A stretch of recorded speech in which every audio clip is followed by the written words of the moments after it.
The subcommittee hearing on unidentified anomalous phenomena, or UAPs, will come to order. Welcome, everyone. Without objection, the chair may declare a recess at any time. Additionally, without objection, the following members are waived onto the subcommittee for the purpose of participating in today's hearing: Mr. Burchett of Tennessee, Ms. Luna of Florida, Mr. Getz of Florida, Mr. Burleson of Missouri, Mrs. Ocasio-Cortez of New York, and Mr. Ogles of Tennessee. Without objection, so ordered. For today's subcommittee hearing, both the chair and ranking member will have 10 minutes for opening remarks. We may both be giving some of those minutes to other members of our party. I'm now going to recognize myself for 10 minutes. I'm actually going to try to get out of here in about 4, and then we'll give it to some of my friends over here. Good morning and welcome to the most exciting subcommittee in Congress this week, the Subcommittee on National Security, the Border, and Foreign Affairs, for discussion of unidentified anomalous phenomenon. I'd like to thank the brave military pilots and personnel, such as the witnesses on the panel today, for sharing their stories on how they've engaged UAPs, which has brought attention to this matter. Curiosity and speculation from all walks of life have generated interest in studying what UAPs are and what threats they may pose. I will say that when I was younger in school, I read a book, a 1966 book called Flying Saucers, Serious Business, and for a while, when I was a little bit younger, I thought it was the most important issue out there. The lack of a transparency regarding UAPs, which was one of the themes of that book,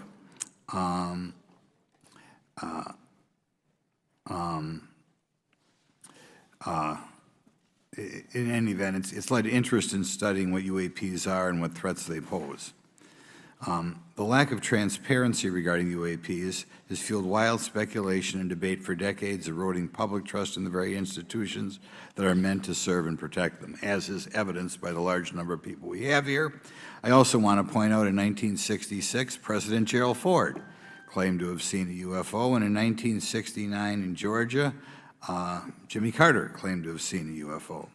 So this has led Congress to establish entities to examine UAPs. The National Defense Authorization Act of 2022 established the All-Domain Anomaly Resolution Office, or AARO, to conduct or to coordinate efforts across the Department of Defense and other federal agencies to detect, identify, and investigate UAPs.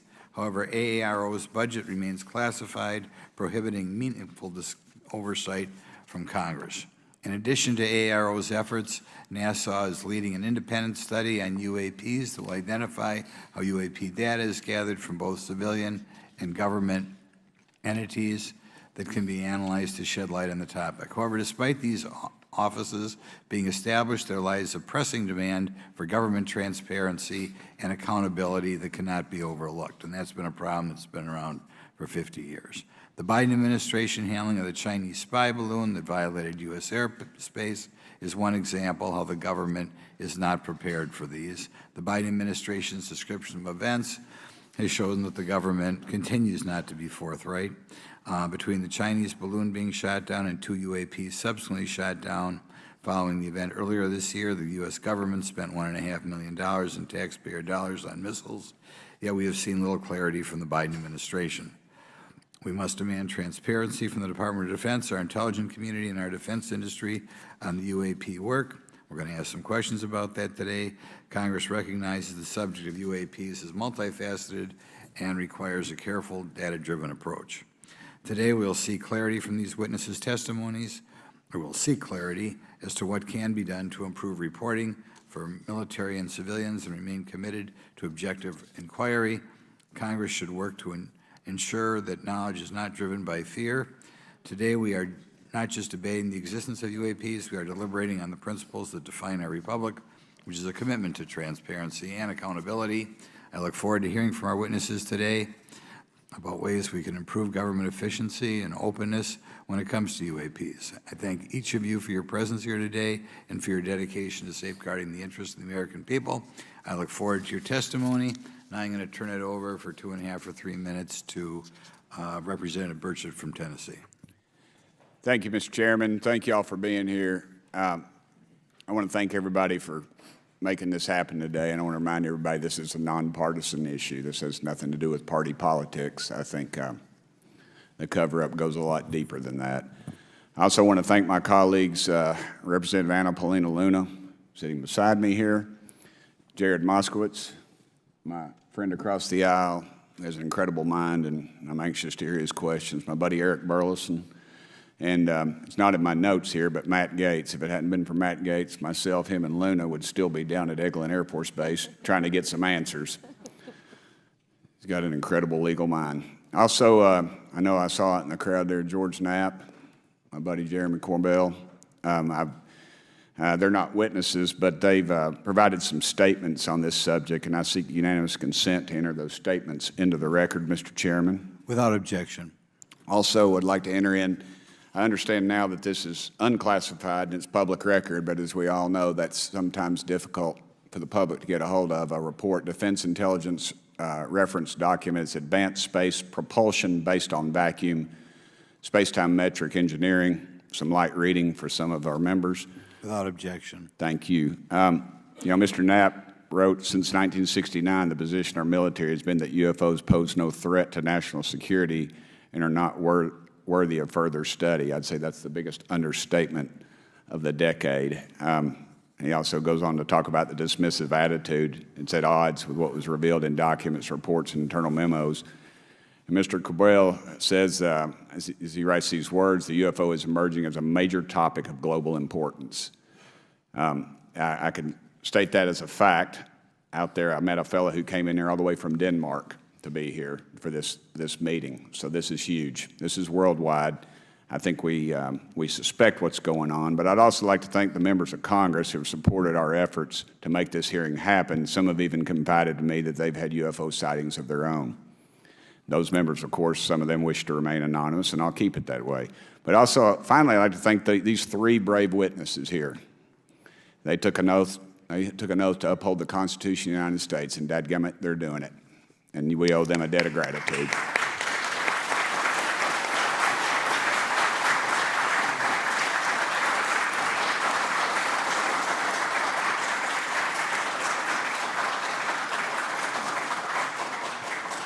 Y'all quit clapping. You're cutting in on my time. Just kidding. These folks, they've got nothing to gain from this, and I think you're going to find out that they've endured quite a few slings and arrows. We need to remember them in our prayers and their families. And I'm thankful to them for their honest testimonies. They have done interviews and appeared in documentaries like Accidental Truth to get their stories out there, and now they are all here to testify under oath for Congress. It's been so difficult to get here today. I've said, in the Baptist church, we'd say that the devil's in our way. And the devil has been in our way through this thing. We've run into roadblocks from members, from the intelligence community, the Pentagon. I proposed legislation to go in the FAA reauthorization that just said if an airline pilot has a sighting, that when he makes that report to the FAA, that it would come to Congress. But I was told that the intelligence community did not like that, and the amendment was not even heard in committee. I think it's time for this country to take back our country. We need to tell the folks at the Pentagon they work for us. Dadgummit, we don't work for them. And that's exactly the point. This is an issue of government transparency. We can't trust a government that does not trust its people. We're not bringing little green men or flying saucers into the hearing. Sorry to disappoint about half y'all. We're just going to get to the facts. We're going to uncover the cover-up, and I hope this is just the beginning of many more hearings and more people coming forward about this. And I yield back the remainder of my time. I think, is it to Representative Luna, Mr. Chairman, or is that? Yeah, we'll call Ms. Luna for her statement. The circumstances surrounding UAPs has captivated the attention of the American people for decades, ingrained in even the minds of our nation's leaders from Jimmy Carter to Barack Obama, Hillary Clinton to Donald Trump, Marco Rubio to Chuck Schumer, John Radcliffe to National Security Council officials. Yet from Roswell, New Mexico to the coast of Jacksonville, Florida, the sightings of UAPs have rarely been explained by the people who have firsthand accounts of these situations. This is largely due to the lack of transparency by our own government and the failure of our elected leaders to make good on their promises to release explanations and footage and mountains of overclassified documents that continue to be hidden from the American people. This isn't just how I feel. In fact, the American people largely believe that the government has actively covered up the truth about UAPs. One poll in particular found that 68% of Americans believe that the government is hiding information about UAPs and not being honest about what we know about them. And from my personal experience, I believe the same thing. Another poll found that nearly half Americans believe that the federal government is doing a very bad or somewhat bad job of dealing with reports of UFO sightings. As Representative Burchett just referenced on the FAA bill that just went through, you can tell that that's exactly happening. Considering the thousands of testimonies and videos taken on people's phones and eyewitnesses' accounts made by credible witnesses such as doctors, pilots, scientists, and active duty service members, it is unacceptable to continue to gaslight Americans into thinking that this is not happening or that the potential of intelligent life forms exists other than humans. Even more alarming is the fact that these eyewitnesses are many times service members and have no assurance that their lives will not be negatively impacted or even harmed by their experiences.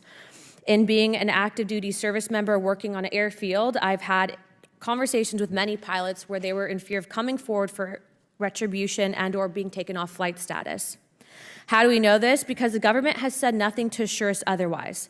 They have also did nothing to calm the concerns of over 20% of Americans who have reported to have seen UFOs or UAPs. We are simply told not to question the government and that the government has it under control. Today is the first hearing of its kind where we will attempt to get down to the bottom of what is actually happening with UAPs. But we will hear from people who have had personal sightings rather than Pentagon bureaucrats who have always been sent to stonewall our investigations. Just so that the press knows and the people know, we were even denied access to a classified briefing in a SCIF prior to this hearing due to the amount of hoops that we had to jump through to grant temporary clearance to witness Grush, who has knowledge of classified information. It is time to have an open-minded discussion on this topic, to hear the evidence and understand the magnitude of what this means, not just for our nation, but for humanity. Thank you, Chairman. I yield back the rest of my time. Thank you very much, and I'd like to thank you and Mr. Burchett for bringing this topic to my attention. Now we'll recognize National Security Subcommittee Ranking Member Garcia for 10 minutes. Well, thank you, Mr. Chairman, and I want to thank first our witnesses for joining us today. I want to begin by thanking you all for your service to our country and for sharing your voices today and your courage to be here as well. To Mr. Graves, particularly grateful to you to spend some time that we had for you to share with candor some of your experiences, so I appreciate that as well. I do want to thank all the members of our subcommittee today and also those that are here and have waved on for their incredible interest in this issue, particularly to Congressman Burchett. I know that your leadership has brought us to this place today, and I want to thank you for that, as well as everyone else that's been engaged in this work. I also want to thank the oversight staff, who I know has been working very hard to ensure that today's hearing is serious, that it's transparent, and that it also provides appropriate answers, as our oversight body always demands. Now, it's really important that we're here in a bipartisan way to have this conversation, which really, to the heart of it, is about national security and key to the subcommittee's core purpose. This is the subcommittee on national security of the Oversight Committee. Now, our witnesses will testify today that UAPs have posed a serious safety threat, and we must understand this. More broadly, we're dealing with real questions that get to the heart of our faith in government. Faith in our institutions, as we all know, is at an all-time low. Partisanship and alternative facts make it too easy to doubt narrative or our institutions. But this hearing will offer the public unique perspectives, building on years of reporting by both federal agencies and the independent media. Now, some of the earliest reporting on this issue was a groundbreaking 2017 New York Times report, which revealed research, as we know now, on unidentified anomalous phenomena, or as many call UFOs, by the Defense Intelligence Agency.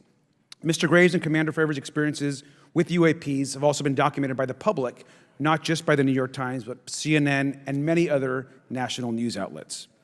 Now, the Office of the Director of National Intelligence has published public reports documenting UAPs, and on June 9, 2022, NASA announced that the agency is commissioning a study to, of course, examine unidentified anomalous phenomena. Now, the sheer number of reports, whistleblowers, and stories of unidentified anomalous phenomena should raise real questions and warrant investigation and oversight, and that's why we are here today. Now, pilots have reported encounters for years. Now, because of the stigma around reporting these incidents, we still don't have a complete picture of actually what's going on, particularly as our witnesses will testify on the civilian side, and that is a real problem that we have today in the country. Now, it's very important that we show that Democrats and Republicans in Congress can come together in a bipartisan way to cut through misinformation and to look at the facts in a serious and thoughtful manner. If we are to advance oversight and public disclosure, we must also gain the broad support of the public. We will succeed getting facts out to the public faster if there is a broad public support as part of the process. Now, I understand fully the Department of Defense is hesitant to share information that could also undermine our national security by revealing information on the capabilities of our own aircraft, our sensors, and other sensitive material. At the same time, many people believe that we're withholding information from them, and that is dangerous also. I believe in openness and transparency. That is also the role of Congress, and I want to trust that the American people will be able to weigh the evidence and make up their own minds. Now, we have incidents where sensors, sometimes even multiple types of sensors, detect things that we cannot explain. UAPs, whatever they may be, may pose a serious threat to our military or civilian aircraft, and that must be understood. Now, my career and training as a longtime and career educator and teacher and researcher tell me that we should never rule anything out. We know that our space, of course, is vast and undiscovered. I also want to note that Mr. Sean Kirkpatrick, director of the All-Domain Anomaly Resolution Office, the component of the DoD office that investigates UAP data, has testified before the Senate this year that his unit has found no evidence of extraterrestrial activity. NASA has also stated that they don't have evidence of extraterrestrial life either, and we've heard this, of course, from some of our government agencies. And we should remind viewers and witnesses, which I think is really important, that we also cannot share classified information in public settings. But questions, of course, remain that people want to see data and information for themselves. The enormous interest in the hearing today underscores the importance of a fair and open look at the evidence from witnesses who can share their unique perspectives. Now, I know I certainly have a lot of questions, and I know that all the members of our committee do as well. We should come to this hearing with an open mind, and we should not let our existing ideas restrict us on either side. I hear over and over from many agencies the stigma around reporting and investigating UAPs prevents us from getting real answers. We know that whistleblowers have reported harassment, intimidation, or stigma as well, and this is not acceptable. If people can't report incidents which would have national security or safety implications, then that also has serious consequences for us. As ranking member of this subcommittee, I know my job would be completely impossible if whistleblowers or others feel intimidated to come before this committee. We can't be afraid of asking questions, and we can't be afraid of the truth. I'm proud to say that this hearing builds upon bipartisan work by members of the House and Senate dating many years back, which is sought to increase awareness within the Department of Defense and to mandate more of Congress of UAPs. We know the Senate is taking up an amendment to their defense authorization bill, which will create a commission with broad declassification authority, and we should all agree that that is an important step. Members of both parties and senior officials in multiple administrations have taken an interest in this issue, and we're proud to carry and build that confidence in the American people. This hearing will also not be the end of this discussion, but a new chapter and start to years and years of work that many folks, both in the public and within government, have been working on. We should encourage more reporting, not less, on UAPs. The more we understand, the safer we will be. We will hear testimony from witnesses today with a long record of service to the American people and with subject matter expertise. Our witnesses have a unique opportunity to share their perspective, insights, and their experiences with the American people. And I encourage all of my colleagues to engage with these difficult questions with an open mind and to follow the facts on behalf of our country. I also just want to say more broadly that we should look at this hearing and believe that everything is on the table as it relates to UAPs. I think an open mind is absolutely the best. I want to yield the 2.5 minutes, the remainder of my time, to the representative from Florida, Representative Moskowitz, for an opening statement. He also has been very much engaged in this issue, and I want to thank him for his leadership. Congressman. Thank you, Ranking Member Garcia. Thank you, Mr. Chairman. I want to thank Tim Burchett and Anna Paulina Luna for their leadership in pushing this hearing forward. I want to thank, obviously, committee staff and their staff working on this on a bipartisan basis because many Americans are deeply interested in this issue, and it shouldn't take the potential of non-human origin to bring us together. Additionally, I want to thank the witnesses for coming forward to share your perspectives, your thoughts, and the sightings of UAPs. Unlike other hearings many times in Congress, you're not here to help a political party, but you're here to share information with the American people. And it's not something that is just going on in this administration. It's something that's spanned many administrations. For decades, many Americans have been fascinated by objects mysterious and unexplained, and it's long past time that they got some answers. The American public has a right to learn about technologies of unknown origins, non-human intelligence, and unexplainable phenomena. Those are not the words of a UFO Twitter account. Though that is a direct quote from Majority Leader Chuck Schumer, that the American public has a right to learn about technologies of unknown origins, non-human intelligence, and unexplainable phenomena. In an interview with Fox News, recent former Director of National Intelligence John Radcliffe confirmed the U.S. government is aware a lot more sightings of UAPs, and that they have not made that information public. I quote, "There are a lot more sightings that have not been made public," Radcliffe said to Fox News. For me, this hearing is about transparency. We unfortunately live in a time in which many people distrust government and our institutions. An overclassification of information away from the American public or even Congress contributes to today's politics. The American people have regular questions. What are UAPs? How come the media doesn't report more on them? Are they foreign adversaries? Are they U.S. technology? Are they something else? They ask themselves, how come when a Russian jet shoots flares at one of our drones, we have perfect pictures and videos to show the American people and the world, but when it comes to UAPs, nothing?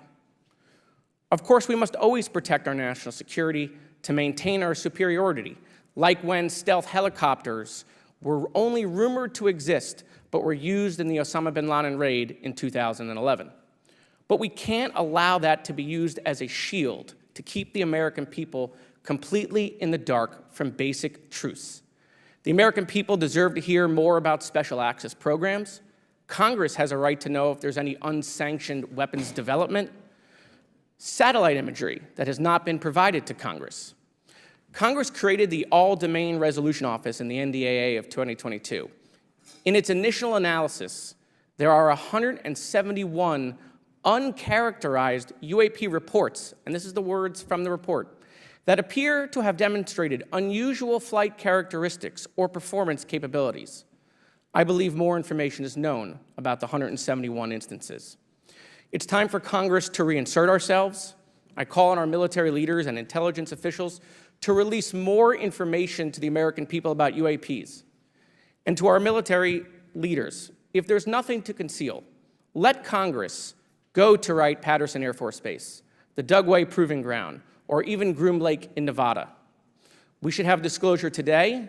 We should have disclosure tomorrow. The time has come. Thank you, Ranking Member.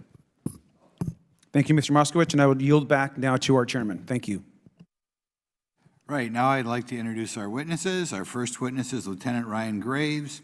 He's the Executive Director of Americans for Safe Aerospace. Lieutenant Graves is also a former U.S. Navy F-18 pilot with his own UAP experience. The next witness, David Grush, is a former senior intelligence officer with the National Geospatial Intelligence Agency and was a senior technical advisor for UAP issues. And finally, retired Navy Commander David Fravor, squadron leader who worked as a naval aviator for 18 years. Mr. Fravor has his own UAP experience, known as the TikTok event. I look forward to hearing from all three of you today. Pursuant to Committee Rule 9G, the witnesses will please stand and raise their right hands. Do you solemnly swear or affirm that the testimony you are about to give is the truth, the whole truth, and nothing but the truth, so help you God? Let the record show that all the witnesses answered in the affirmative. You may be seated. We appreciate you all being here today and look forward to your testimony. I'll remind the witnesses that we have read your written statements and they will appear in full in the hearing record. Please try to limit your oral statements to 5 minutes. As a reminder, please press the button on the microphone in front of you so that it's on and the members can hear you. When you begin to speak, the light in front of you will turn green. After 4 minutes, it'll turn yellow, and the red light, when that comes on, it tells you your 5 minutes have expired.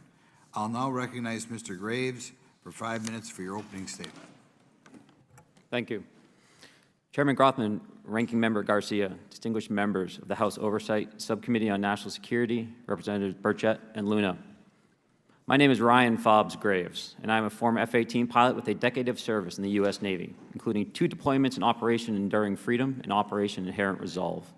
I have experienced advanced UAP firsthand, and I'm here to voice the concerns of more than 30 commercial aircrew and military veterans who have confided their similar encounters with me. Today, I would like to highlight 3 critical issues that demand our action. As we convene here, UAP are in our airspace, but they are grossly underreported. These sightings are not rare or isolated, they are routine. Military aircrew and commercial pilots, trained observers whose lives depend on accurate identification, are frequently witnessing these phenomena. The stigma attached to UAP is real and powerful and challenges national security. It silences commercial pilots who fear professional repercussions, discourages witnesses, and is only compounded by recent government claims questioning the credibility of eyewitness testimony. Parts of our government are aware of more about UAP than they let on, but excessive classification practices keep crucial information hidden. Since 2021, all UAP videos are classified as secret or above. This level of secrecy not only impedes our understanding, but fuels speculation and mistrust. In 2014, I was an F-18 Foxtrot pilot in the Navy Fighter Attack Squadron 11, the Red Rippers, and I was stationed at NAS Oceana in Virginia Beach. After upgrades were made to our jet's radar systems, we began detecting unknown objects operating in our airspace. At first, we assumed they were radar errors, but soon we began to correlate the radar tracks with multiple onboard sensors, including infrared systems, eventually through visual ID. During a training mission in Warning Area Whiskey 72, 10 miles off the coast of Virginia Beach, 2 F-18 Super Hornets were split by a UAP.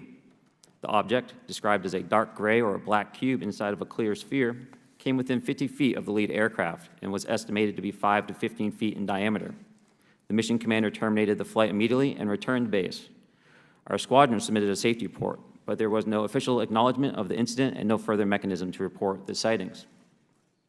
Soon, these encounters became so frequent that aircrew would discuss the risk of UAP as part of their regular pre-flight briefs. Recognizing the need for action and answers, I founded Americans for Safe Aerospace. The organization has since become a haven for UAP witnesses who were previously unspoken due to the absence of a safe intake process. More than 30 witnesses have come forward, and almost 5,000 Americans have joined us in the fight for transparency at safeaerospace.org.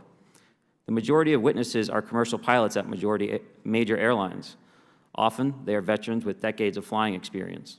Pilots are reporting UAP at altitudes that appear above them at 40,000 feet, potentially in low Earth orbit or in the gray zone below the Kármán line, making inexplainable maneuvers like right-hand turns and retrograde orbits or J-hooks. Sometimes these reports are reoccurring, with numerous recent sightings north of Hawaii and in the North Atlantic.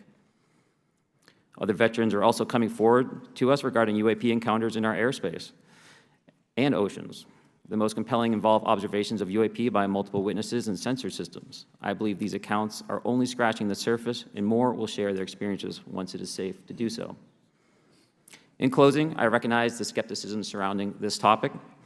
If everyone could see the sensor and video data I witnessed, our national conversation would change. I urge us to put aside stigma and address the security and safety issue this topic represents. If UAP are foreign drones, it is an urgent national security problem. If it is something else, it is an issue for science. In either case, unidentified objects are concerned for flight safety. The American people deserve to know what is happening in our skies. It is long overdue. Thank you. Mr. Grush? Mr. Chairman, ranking members and congressmen, thank you. I'm happy to be here. This is an important issue, and I'm grateful for your time. My name is David Charles Grush. I was an intelligence officer for 14 years, both in the U.S. Air Force, both active duty, Air National Guard, and Reserve, at the rank of major, and most recently from 2021 to 2023, at the National Geospatial Intelligence Agency, NGA, at the GS-15 civilian level, which is the military equivalent of a full bird colonel. I was my agency's co-lead in unidentified anomalous phenomena and transmedium object analysis, as well as reporting to the UAP task force, UAPTF, and eventually, once it was established, the All Domain Anomaly Resolution Office, AARO. I became a whistleblower through a PPD 19 urgent concern filing in May 2022 with the Intelligence Community Inspector General. Following concerning reports from multiple esteemed and credentialed current and former military and intelligence community individuals that the U.S. government is operating with secrecy above congressional oversight with regards to UAPs.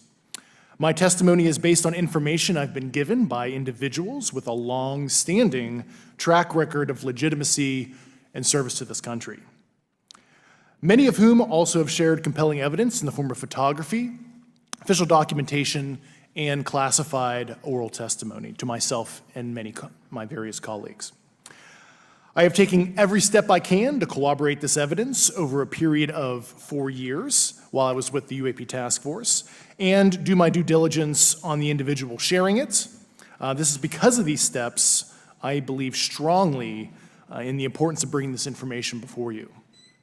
I am driven by a commitment of both to truth and transparency, rooted in our inherent duty to uphold the United States Constitution and protect the American people. I'm asking Congress to hold our government to this standard and thoroughly investigate these claims. But as I stand here under oath now, I am speaking to the facts as I've been told them. In the U.S. Air Force, in my National Reconnaissance Office, NRO, reservist capacity, I was a member of the UAP Task Force from 2019 to 2021. I served at the NRO Operations Center on the Director's Briefing staff, which included the coordination of the Presidential Daily Brief and supporting variety of contingency operations, which I was the Reserve Intelligence Division Chief backup. In 2019, the UAP Task Force Director asked me to identify all special access programs and controlled access programs, also known as SAPs and CAPs, we needed to satisfy our congressionally mandated mission, and we were direct report at the time to the DepSecDef. At the time, due to my extensive executive level intelligence support duties, I was cleared to literally all relevant compartments and in a position of extreme trust, both in my military and civilian capacities. I was informed in the course of my official duties of a multi-decade UAP crash retrieval and reverse engineering program, to which I was denied access to those additional read-ons when I requested it. I made the decision, based on the data I collected, to report this information to my superiors and multiple inspectors general, and in effect becoming a whistleblower. As you know, I've suffered retaliation for my decision, but I am hopeful that my actions will ultimately lead to a positive outcome of increased transparency. Thank you, and I'm happy to answer your questions. Thank you. Commander Fravor? Thank you. Thank you, Mr. Chairman, Congressmen, Congresswomen. I want to first thank you for the invitation to speak to the committee on the UAP topic that has been in the news for the past 6 years and seems to be continuing to gain momentum. As you know, my name is David Fravor. I'm a retired commander in the United States Navy. In 2004, I was a commanding officer of Strike Fighter Squadron 41, the world-famous Black Aces. We were attached to Carrier Wing 11, stationed on board the USS Nimitz, and had begun a 2-month workup cycle off the coast of California. On this day, we were scheduled for a 2v2 air-to-air training with the USS Princeton as our control. When we launched off Nimitz, my wingman was joining up. We were told that the training was going to be suspended and we were going to proceed with real-world tasking. As we proceeded to the west, the air controller was counting down the range to an object that we were going to, and we were unaware of what we were going to see when we arrived. The controller had told us that these objects had been observed for over 2 weeks, coming down from over 80,000 feet, rapidly descending to 20,000 feet, hanging out for hours, and then going straight back up. For those who don't realize, above 80,000 feet is space.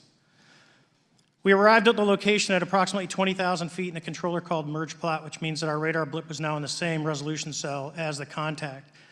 As we looked around, we noticed that we saw some whitewater off our right side. It's important to note that the weather on this day was as close to perfect as you could ask for off the coast of San Diego. Clear skies, light winds, calm seas, no whitecaps from waves.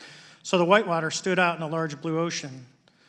All four of us, because we were in F-18Fs, so we had pilots and Wizzo in the back seat, Looked down a small, saw a white tic-tac object with a longitudinal axis pointing north-south and moving very abruptly over the water like a ping-pong ball. There were no rotors, no rotor wash, or any sign of visible control surfaces like wings.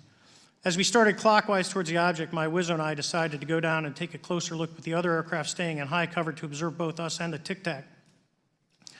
We proceeded around the circle about 90 degrees from the start of our descent, and the object suddenly shifted its longitudinal axis, aligned it with my aircraft, and began to climb. We continued down another 270 degrees, nose low, where the tic-tac, or we considered 270 degrees to where, and we went nose low to where the tic-tac would have been. Our altitude at this point was about 15,000 feet, and the tic-tac was about 12,000. As we pulled nose onto the object, within about a half mile of it, it rapidly accelerated in front of us and disappeared. Our wingmen, roughly 8,000 feet above us, lost contact also. We immediately turned back to see where the white water was at, and it was gone also. So as we started to turn back towards the east, the controller came up and said, "Sir, you're not going to believe this, but that thing is at your cap point, roughly 60 miles away in less than a minute. You can calculate the speed." We returned to Nimitz. We were taking off our gear. We were talking to one of my crews that was getting ready to launch. We mentioned it to them, and they went out and luckily got the video that you see, that 90-second video.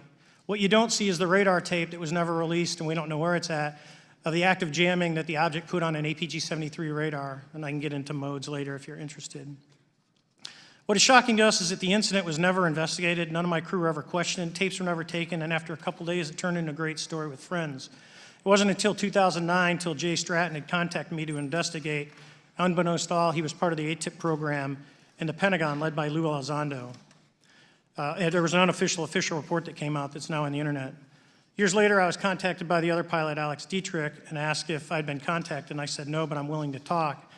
I was contacted by Mr. Elizondo, and we talked for a short period of time, and he said we'd be in contact.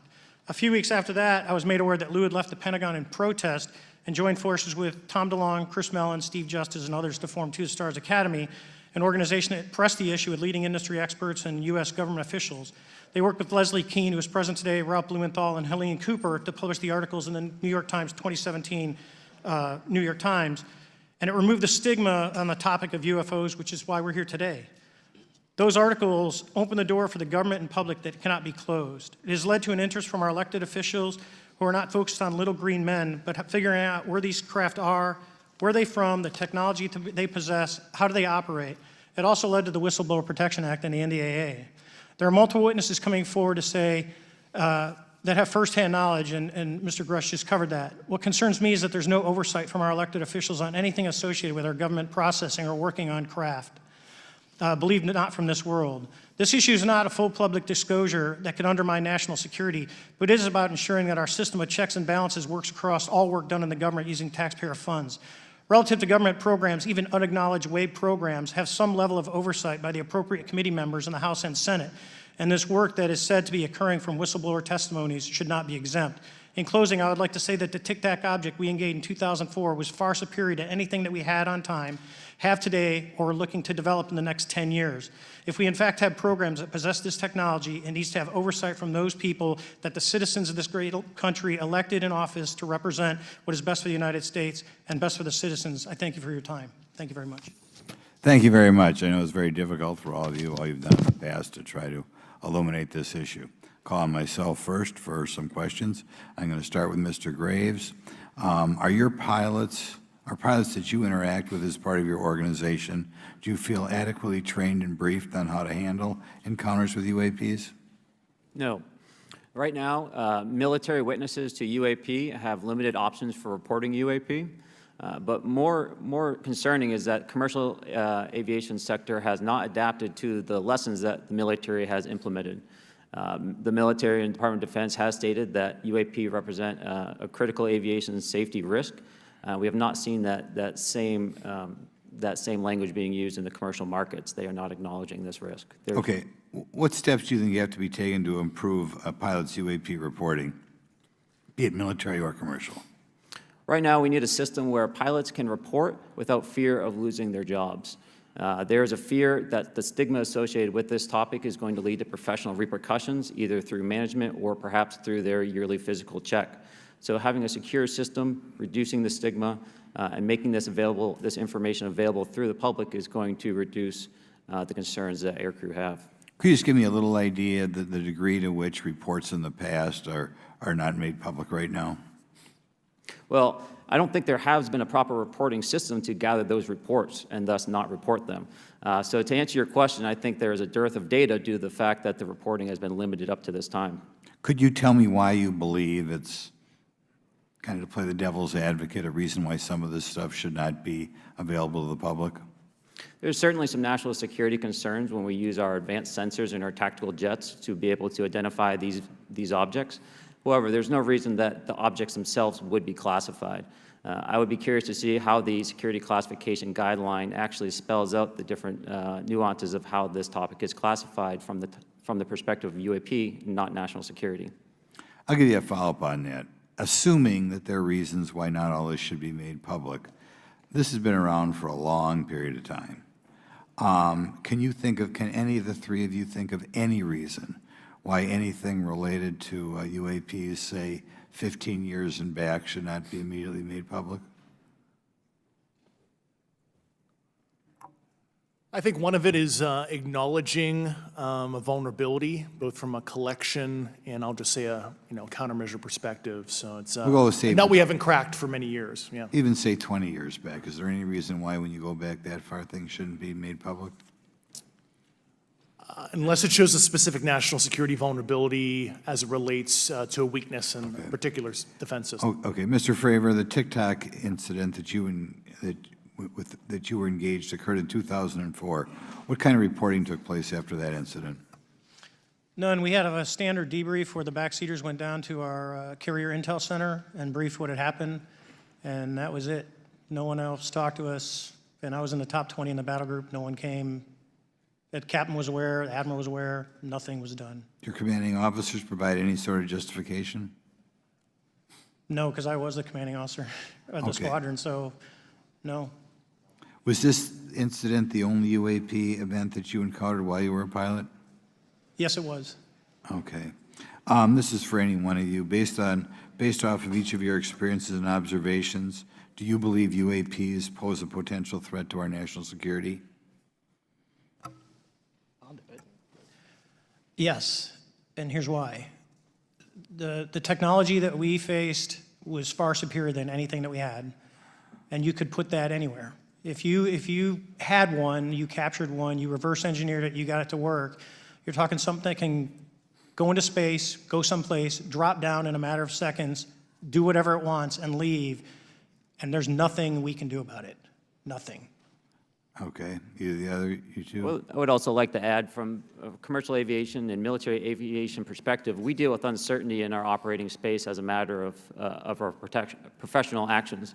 Identifying friend from foe is very important to us. And so when we have unidentified targets and we continue to ignore those due to a stigma or a fear of what it could be, that's an opening that our adversaries can take advantage of. What steps should be taken to better understand and respond to UAP encounters in the interest of national security? There needs to be a location where this information is centralized for processing, and there needs to be a two-way communication loop so the operators on the front end have a feedback and can get best practices on how to process information, what to do, and to ensure that their reporting is being listened to. Right now, okay. there is not a lot of back and forth. Mr. Grush, in your complaint to the Intelligence Community Inspector General, you claim that you believe information is being hidden. What kind of information do you think was hidden, and do you think it should remain hidden?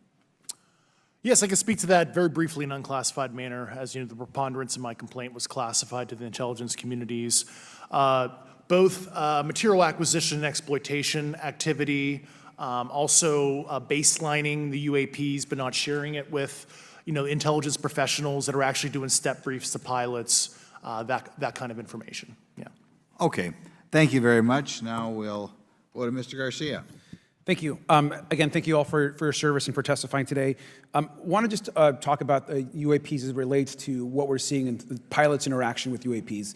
Particularly, Mr. Graves, one of the, I think, concerns that for members of this committee is this idea that pilots, there's no system to actually report UAPs and the stigma around pilots. And so can you just briefly, you mentioned that you're working with 30 pilots right now that have had encounters with UAPs, but you've also, I believe, discussed and know of many more pilots. This is just those that you're currently working with. Is that correct? Can you expand on that?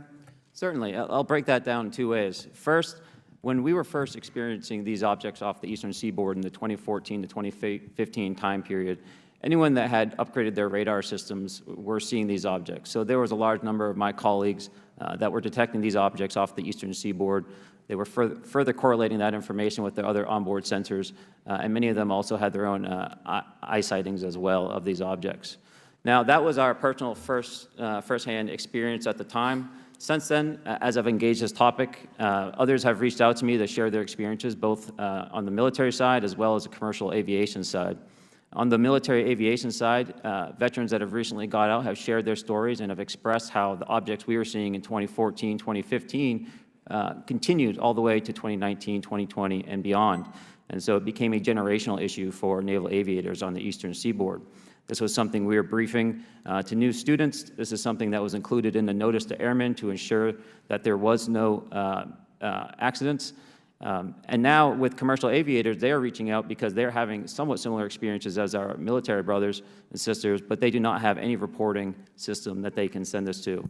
And let me just add, both to Mr. Fravor as well as Mr. Graves, not having this system for reporting, would you both agree that it's harmful to not just our national security interests, but to understand this phenomenon of what's happening with UAPs?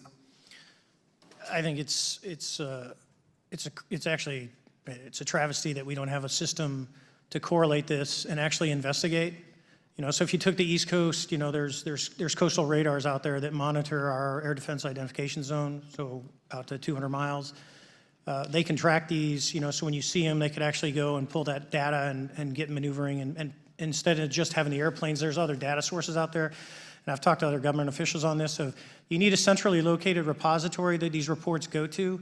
So if you just stuck it in DOD, you wouldn't get anything out of the Intelligence Committee because they have a tendency not to talk. But if you had a central location where these reports would come in, not just military, but also commercial aviation, because there's a lot of that going on, especially if you talk to anyone that flies from here to Hawaii, over the Pacific, they see odd lights.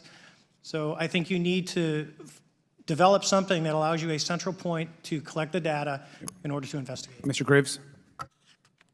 I would concur with everything Mr. Fravor said.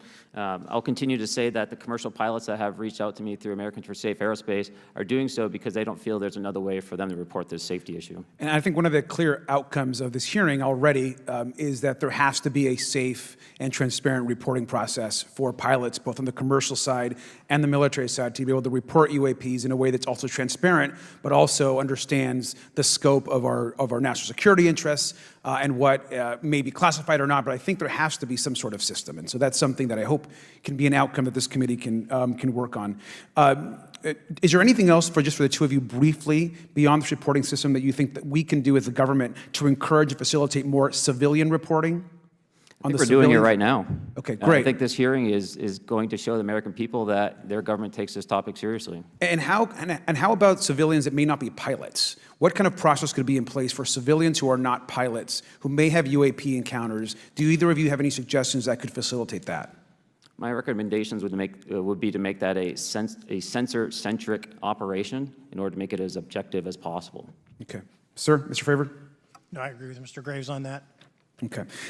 Just briefly, I also just want to note, particularly for the two pilots, and I have a question for Mr. Grush. One of the things that I found fascinating in our discussion, Mr. Graves, last night as well, is that you both described UAPs and formations and the way they are observed in space or in our air, and the way that they move is essentially ways in which current technology or aircraft that we know of are unable to actually function or move.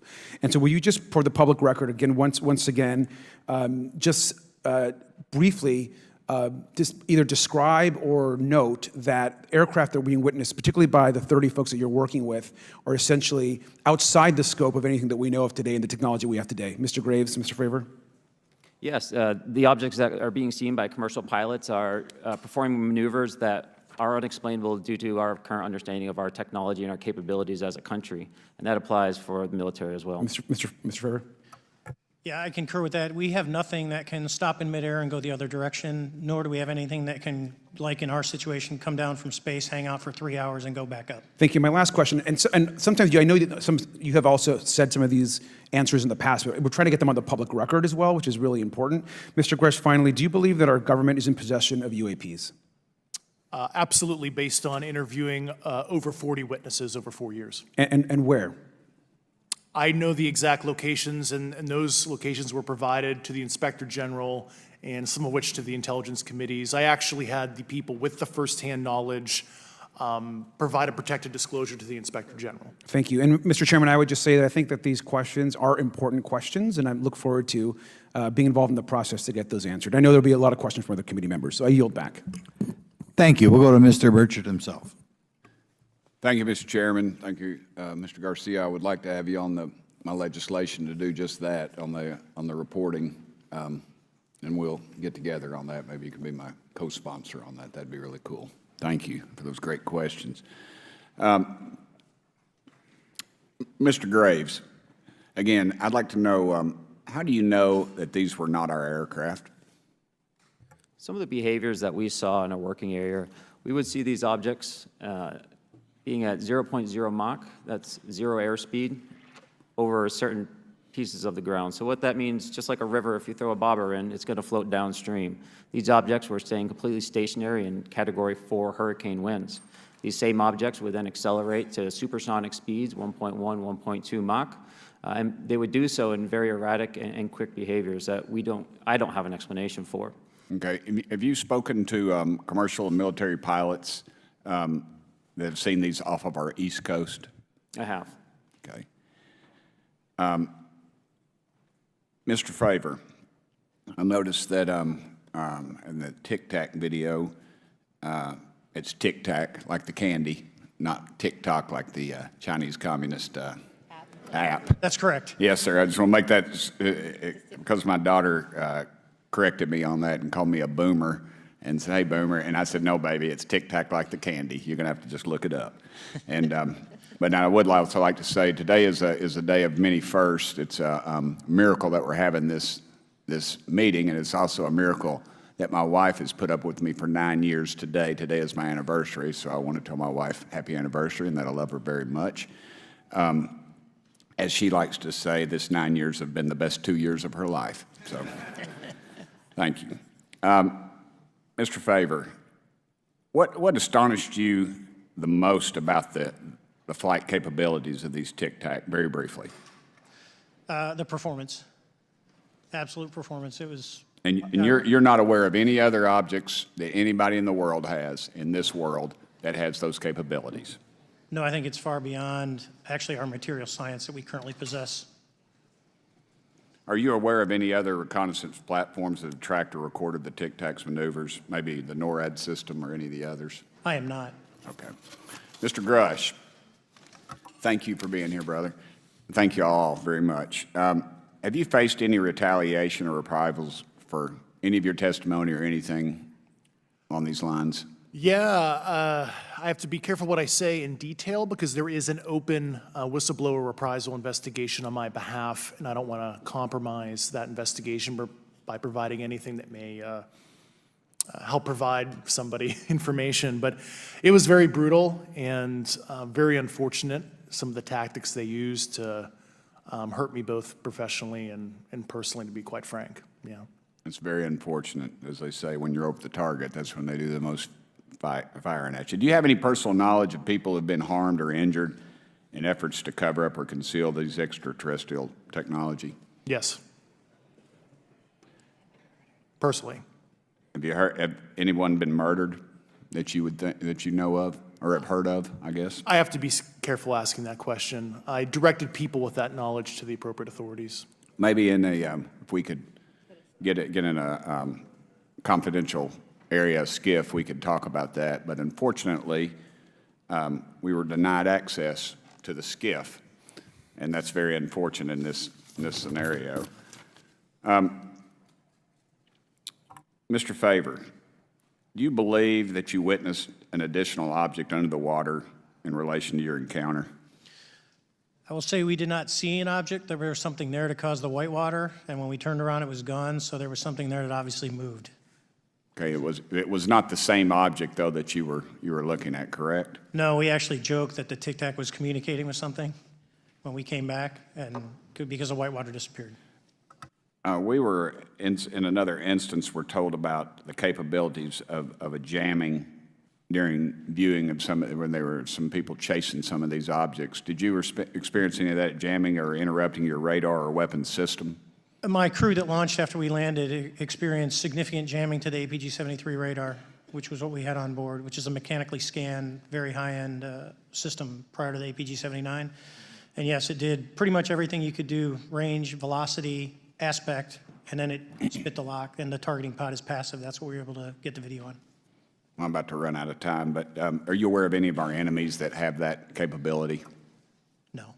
Okay, I would also like to note for the record that, like George Knapp, breaking Area 51, he's the reason I knew about that, and the reason I know about the Tic Tacs is Leslie Keene from New York Times article, and I would encourage everybody to read that. Thank you, Mr. Chairman. I yield back to you for no time. Very good. Mr. Raskin? Thank you, Mr. Chairman. Mr. Graves, you reported UAP encounters during training flights, I think, and have since come forward to warn the Pentagon that these encounters may be putting pilots at risk. My first question is, you've identified these as taking place on the East Coast. Is it just on the East Coast where these encounters have been reported? No. Since the events initially occurred, I've learned that the objects have been detected essentially where all operations, Navy operations, are being conducted across the world. And that's from the All-Domain Anomaly Resolutions Office reporting. All right, can you describe your experience after you decided to come forward and go public with your experience? Certainly. Like many others, in 2017, I saw the New York Times article come out as well. And for me, it was special because I recognized the voices on the video. I recognized the video itself. I had seen it when it was taken. I seen it when it was debriefed.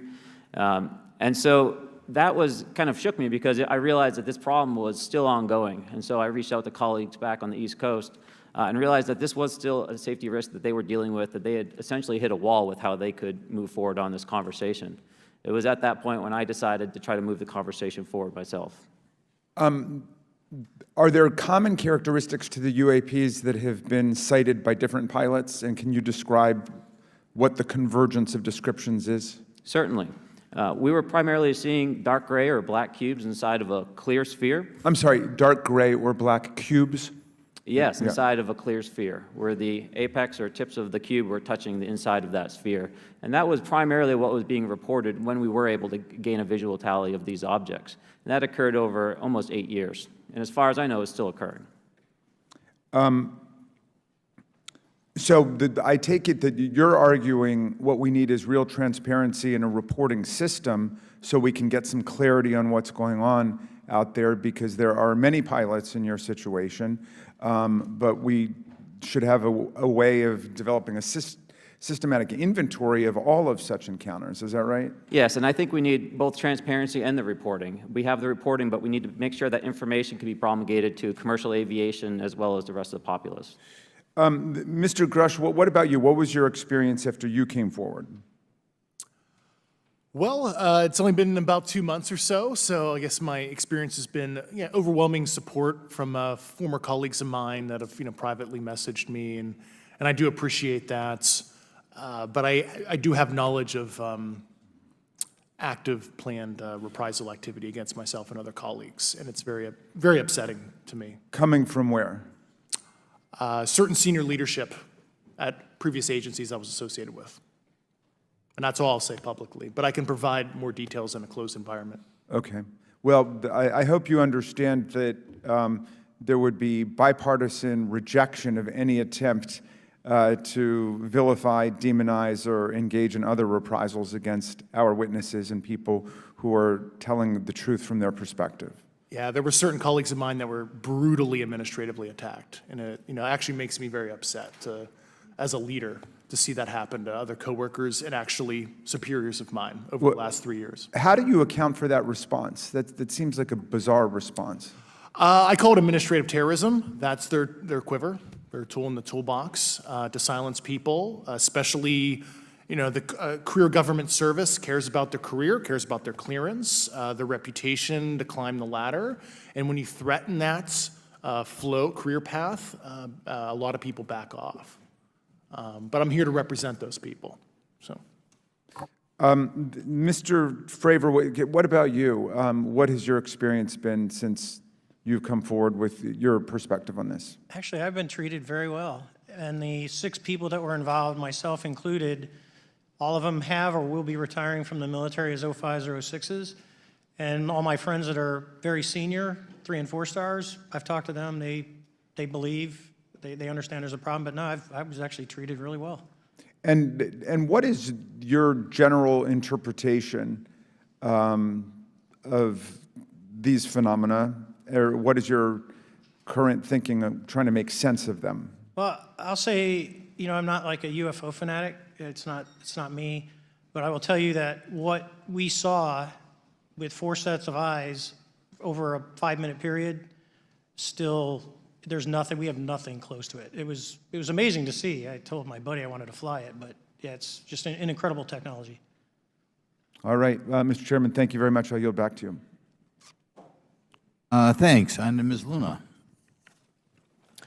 Mr. Grush, in speaking to you yesterday, I just wanted to follow up on Representative Raskin's questions. In the last couple of years, have you had incidences that have caused you to be in fear for your life for addressing these issues? Yes, personally.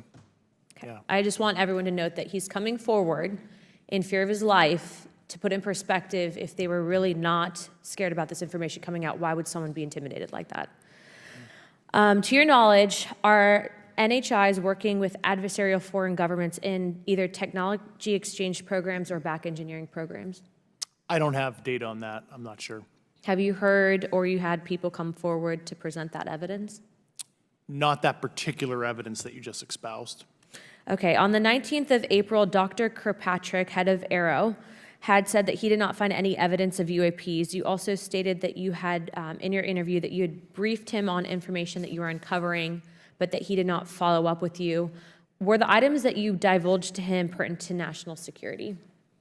Yes, him and I had a classified conversation in April 2022 before he took over AARO in July 2022, and I provided him some concerns I had. Do you know why he might not have followed up with you? Unfortunately, I cannot read his mind. I wish he did. I was happy to give sage counsel to him on where to look when he took the helm of AARO. Okay, and then my last question for you before I move to Mr. Graves is you received prior approval from the Defense Department to speak on certain issues, correct? Correct, through DOPSR, DoD Pre-Publication and Security Review, and I just want to remind the public, they're just looking from a security perspective. These are my own personal views and opinions, not the department's. Okay, I'm asking that though mainly because I think that there are many people that would like to discredit you, so it does bring a certain amount of credibility to your testimony. I'm required by law to do that as a former intelligence officer, or I go to jail for revealing classified information. Yeah, we don't want you to Yeah. go to jail. My next question would actually be for Mr. Graves. Can you please explain to me in detail the event that occurred at Vandenberg Air Force Base? Certainly. In the 2003 timeframe, a large group of Boeing contractors were operating near one of the launch facilities at Vandenberg Air Force Base when they observed a very large 100-yard sided red square approach the base from the ocean and hover at low altitude over one of the launch facilities. This object remained for about 45 seconds or so before darting off over the mountains. There was a similar event within 24 hours later in the evening. This was a morning event, I believe 8:45 in the morning. Later in the evening, post-sunset, there were reports of other sightings on base, including some aggressive behaviors. These objects were approaching some of the security guards at rapid speeds before darting off. And this is information that was received through one of the witnesses that have approached me at Americans for Safe Aerospace. Was this documented in any official form, whether it was a police blotter? Yes, they had official documentation and records from the event that the witness held over the years. And I'm not going to ask you to do it right now for time reasons, but you would be able to sketch what was witnessed, correct? And have you seen that before on any other equipment and/or during your flight time? I have not seen what they've described. This object was estimated to be almost the size of a football field. and I have not seen anything personally that large. Okay, and then another question on follow-up referencing the gimbal video Go Fast incident.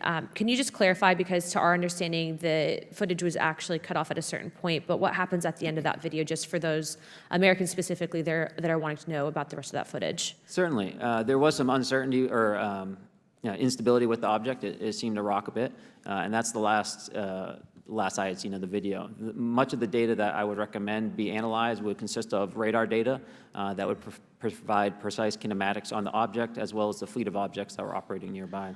Okay, and follow-up, in regards to the reporting procedures that Mr. Garcia had addressed on, as well as Representative Burchett, with the FAA, to your understanding, pilots that are seeing this, commercial airline pilots, are they receiving cease and desist letters from corporations for coming forward with information in regards to safety for potential airline passengers? I have been made privy to conversations with commercial aviators who have received cease and desist orders. So the American public should know that corporations are putting their own reputations on the basic, not the line, but ahead of the safety of the American people. And I think, would you agree with that statement? It appears so. Okay. And I guess this would be my last, I'm out of time. I yield. I'll be back. Good. Mr. Moskowitz. Thank you, Mr. Chairman. Gentlemen, let's talk about the laws of physics for a second. Mr. Graves and Commander Favor, I heard you talk about speed. When those objects broke the sound barrier, did they make a sonic boom? I was in a jet. You can't hear anything. It's kind of loud in there. Yeah, you're not able to actually personally tell within the vehicle. I will say the objects that we were seeing, they were spherical, and they were observed up to Mach 2, which is a very non-aerodynamic shape. What about G-forces? Let's talk about G-forces of those vehicles. Could a human survive those G-forces with known technology today? No. No, not for the acceleration rates that we observed. Okay. What about what they look like? How close did you get? Did you see a seam or a rivet or a section? And what I mean is, obviously, the jets you're flying have all those things. Did these objects have those? Do you want to go, Ryan? I didn't have the detail to be able to tell that. So we got within a half mile of Tic Tac, which people say that's pretty far, but in airplanes, that's actually relatively close. No, it was perfectly white, smooth, no windows, although when we did take the original FLIR video that is out there, when you put it on a big screen, it actually had two little objects that came out of the bottom of it. But other than that, no windows, no seams, no nothing. Mr. Grush, as a result of your previous government work, have you met with people with direct knowledge or have direct knowledge yourself of non-human origin craft? Yes, I personally interviewed those individuals. Mr. Grush, as a result of your previous government work, have you met with people with direct knowledge or have direct knowledge yourself about ATs, advanced technologies that the U.S. government has? Based on conventional advanced tech, I was briefed to the preponderance of the Defense Department's both space and aerospace compartmented programs, yeah. Do you have knowledge or do you have reason to believe that there are programs in the advanced tech space that are unsanctioned? Yes, I do. Okay. Yeah. And when you say that they're above congressional oversight, what do you mean? Complicated question. So there's, some, I would call it abuse here. So congressional oversight of conventional special access programs, so I'll use Title 10, so DOD as an example, right? So 10 U.S. Code Section 119 discusses congressional oversight of SAPs, discusses the DepSecDef's ability to waive congressional reporting. However, the Gang of Eight is at least supposed to be notified if a waived or waive-bigoted unacknowledged SAP is created, and that's public law. Well, so that how does, I don't want to cut you off, but Yeah. how does a program like that get funded? I will give you generalities. I can get very specific in a closed session, but misappropriation of funds and Does that mean self-fund. that there is money in the budget that is said to go to a program, but it doesn't, and it goes to something else? Yes, I have specific knowledge of that. Yep. Do you think U.S. corporations are overcharging for certain tech they're selling to the U.S. government, and that additional money is going to programs? Correct, through something called IRAD. Okay. Satellite imagery. Let's talk about satellite imagery. We have satellites all over the place, some that we're aware of and many that we're not aware of, right? We're taking pictures of everything at every point and second. Mr. Grush, are you aware, do you have direct knowledge, or have you talked to people with direct knowledge that there are satellite imagery of these events? That was one of my primary tasks at NGA, since we process, exploit, and disseminate that kind of information. I've seen multiple cases, some of which, to my understanding, and of course, I left NGA in April, so that's my information cutoff date. But I personally reviewed both what we call overhead collection and from other strategic and tactical platforms that I could not even explain prosaically. And I have a degree in physics, by the way, as well. And I am aware that you guys have not seen these reports, unfortunately, and I don't know why. Do you have direct knowledge, or you had spoken to people with direct knowledge that this imagery applies to crash sites, crash imagery? I can't discuss that in an open session. Okay. Do you have any information that the U.S. government is involved in a disinformation campaign to deny the existence of certain UAPs? I can't go beyond what I've already stated publicly in my News Nation interview because it touches other sensitivities. Okay. I'll yield the balance of my time back. Thank you, Mr. Chairman.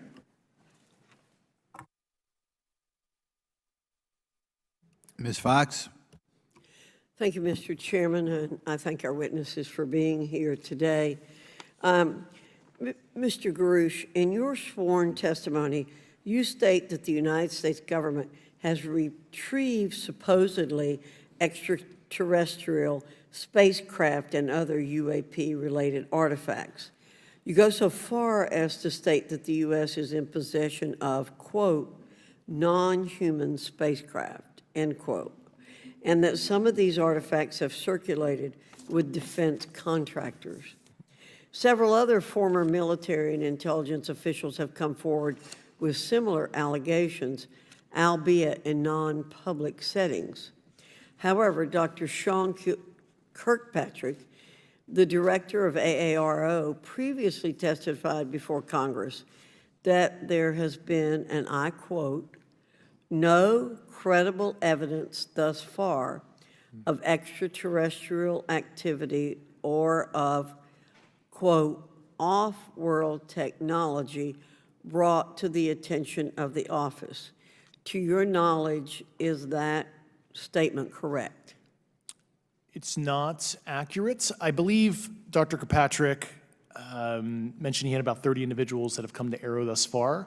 A few of those individuals have also come to AARO that I also interviewed, Okay. and I know what they provided Dr. Kirkpatrick and their team. Okay. I was able to evaluate Okay, that information. I need to go on. Sure. But my understanding that his statement is accurate, came from a direct quote.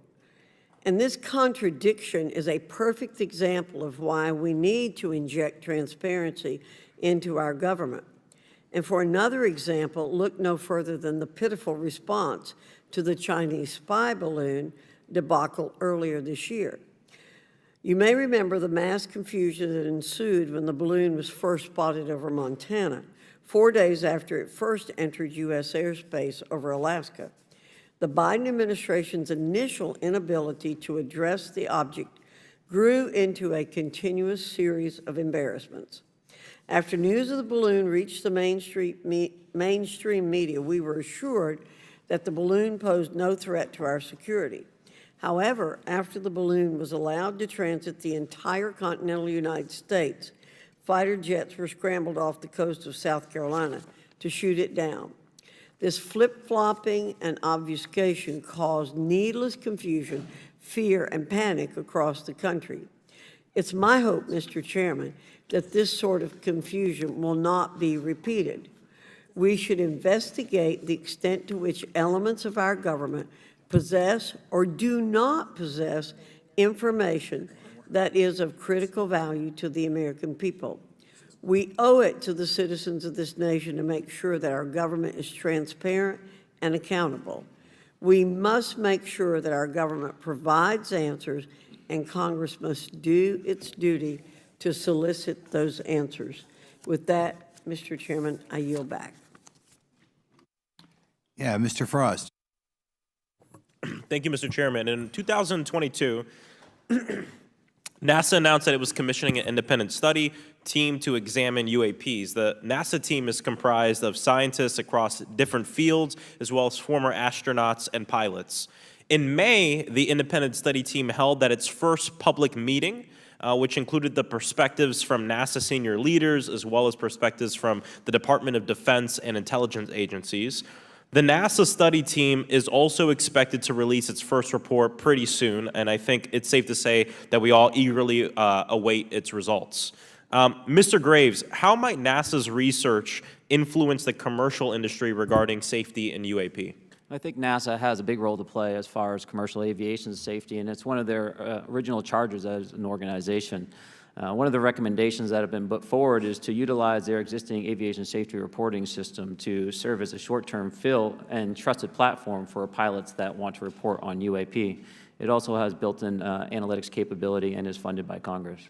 Gotcha. And also, Mr. Graves, are there any other industries that may be influenced by the NASA research on UAPs? And if so, how so? Well, I think there is a large swath of commercial capabilities that could be brought to bear on this topic, from space-based or ground-based sensor systems that are available open source or through commercial marketplaces. And I think NASA's work, as they work to identify and highlight specific parameters that can be found, we can take that information and promulgate this through the public sector so that we can have a more open conversation about what we're seeing. You know, in 2020, the Department of Defense released several videos of UAPs, including Mr. Freier's experience, U.S. Navy pilots that recorded footage. In 2021, the Office of the Director of National Intelligence released a preliminary report on UAP events. NASA Administrator Bill Nelson stated that NASA would begin to investigate these events. In fact, I sit on Science, Space, and Technology Committee, and when we were doing a hearing with the NASA Administrator Bill Nelson, I asked, why NASA needed to be fully funded, and there were many great reasons, but one of them was actually had to do with UAPs. He actually mentioned, is there life out there? I don't know. And so either way, these actions ultimately led NASA to assemble the independent study team that I mentioned earlier. Also in 2021, Harvard University stood up the Galileo project to research and examine the origins of UAP. So it seems like both, from NASA and in the higher education community, because of the work that y'all have done and people standing up, I think we're seeing some of that stigma slowly going away. Mr. Freier, do you believe that military pilots feeling empowered to share their UAP experiences has directly impacted the scientific community's research goals on this topic? I would say yes. I would say that, starting in 2017, when it actually came out, it took that stigma away. I mean, I've talked to multiple senators who said prior to that, if you'd have mentioned UAP, you'd have been laughed off the hill. And now we're sitting here today for a public testimony on what's actually going on. I'm hoping that this curve will be more of an exponential, and we'll get more and more transparent to the level that we can. Yeah, and I mean, it's important. I couldn't imagine, I'm not a pilot, but I used to fly gliders in Civil Air Patrol. Huh? Yeah, Pilot? I mean, and so either way, I mean, I couldn't imagine, being in the glider and seeing something, and then not feeling like I had the agency to talk about it. Mr. Graves, can you discuss the importance of seeking scientists to sit on your advisory board? Absolutely. I think ultimately this is going to be a scientific problem. And not only that, it's also an engineering problem. I've been working with the American Institute of Aeronautics and Astronautics to help them stand up a UAP integration committee to help integrate their engineering prowess into this problem. And so, yes, very much, I think this is an engineering and scientific problem as much as a national security problem. And how might Congress help to facilitate partnerships between the scientific community and the UAP focus groups within government? Well, I think one of the things they can do is to have these types of hearings to communicate to the public that this is a topic of interest. I think that there is a pseudo-market, if you will, of interested capabilities and talent that want to approach this topic, and we're seeing that start to grow now. So I think continued conversation, reduction of stigma is going to allow that to flourish and allow answers to help generate themselves. 100%. Well, thank you all for being here, and thank you for your work. I think it's important that we keep our top scientific minds focused on this issue and look for ways to increase collaboration. Thank you so much. I yield back. Mr. Comer. Thank you, Mr. Chairman. Let me say I want to thank you for having this hearing, and I want to thank Mr. Burchett and Ms. Luna for leading this hearing. And with that, I yield my 5 minutes to Mr. Burchett. Thank you, Mr. Chairman. I'm going to direct this, I believe, to Mr. Grush, but if any of you all feel like you need to jump in, just jump right in. We're good. Has the U.S. government become aware of actual evidence of extraterrestrial, otherwise unexplained forms of intelligence? And if so, when do you think this first occurred? I like to use the term non-human. I don't like to denote origin. Keeps the aperture open, both scientifically. Certainly, like I've discussed publicly previously, 1930s. Okay. Can you give me the names and titles of the people with direct firsthand knowledge and access to some of this crash retrieval, some of these crash retrieval programs, and maybe which facilities, military bases that the recovered material would be in? And I know a lot of Congress have talked about we're going to go to Area 51, and and there's nothing there anymore anyway. It's just and we move like a glacier. And as soon as we announce it, I'm sure the moving vans would pull up. But please. I can't discuss that publicly, but I did provide that information both to the Intel committees and the Inspector General. And we could get that in the SCIF if we were allowed to get in a SCIF with you. Would that be probably what you would think? Sure, if you had the appropriate accesses, yeah. What special access programs cover this information, and how is it possible that they have evaded oversight for so long? I do know the names. Once again, I can't discuss that publicly and how they've evaded oversight. In a closed setting, I can tell you the specific tradecraft used. All right. When do you think those programs began, and who authorized them? I do know a lot of that information, but that's something I can't discuss publicly because of sensitivities. All right. If any of y'all want to jump in on any of this, you're more than welcome to. What level of security clearance is required to fully access these programs?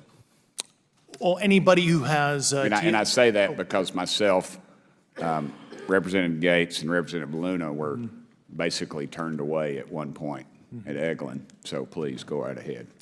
Certainly difference between member access and, say, somebody like me, but anybody who has a TSSCI clearance and meets the eligibility criteria, the access adjudicative authority should be able to grant you access. Mr. Burchett, if you'll yield, so just to put a fine point on that, there's nothing that you're aware of that's above special access program classification. It's a misnomer that there's anything actually above top secret. Executive Order 13526 delineates the classification levels. Right, but I draw a point on that because we can have access to those programs, and so the notion that we're not being given that access sort of defies our typical muscle memory here in Congress. Thank you, Mr. Burchett. I'll yield back to you. Thank you, Mr. Gates. Along those lines, Title 10, you may not know this or not, but Title 10 and Title 50 authorization, they seem to say they're inefficient.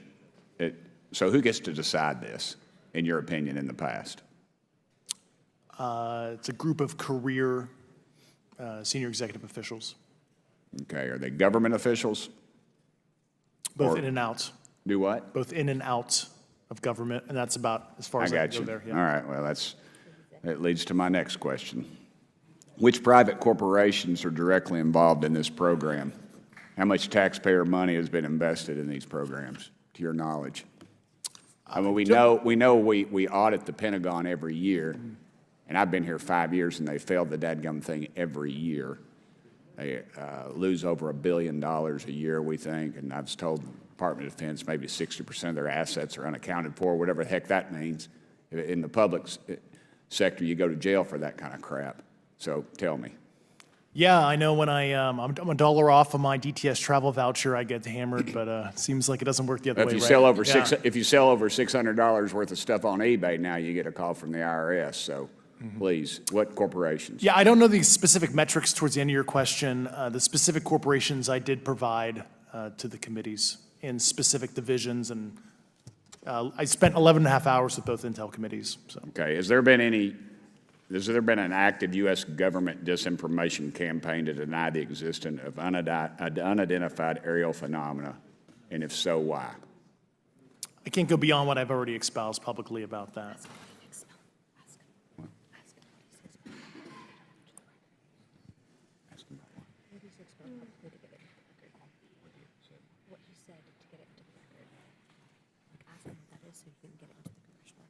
Okay, I've been told to ask you what that what that is and how to get it in the record. What have you stated publicly in your interviews for the congressional record? If you reference my News Nation interview and I talk about a multi-decade, campaign to disenfranchise public interest, basically. Chairman, I've gone. Yeah. Thank I you. apologize, Mr. Chairman. I yield back negative 21 seconds. Thank you. Ms. Ocasio-Cortez?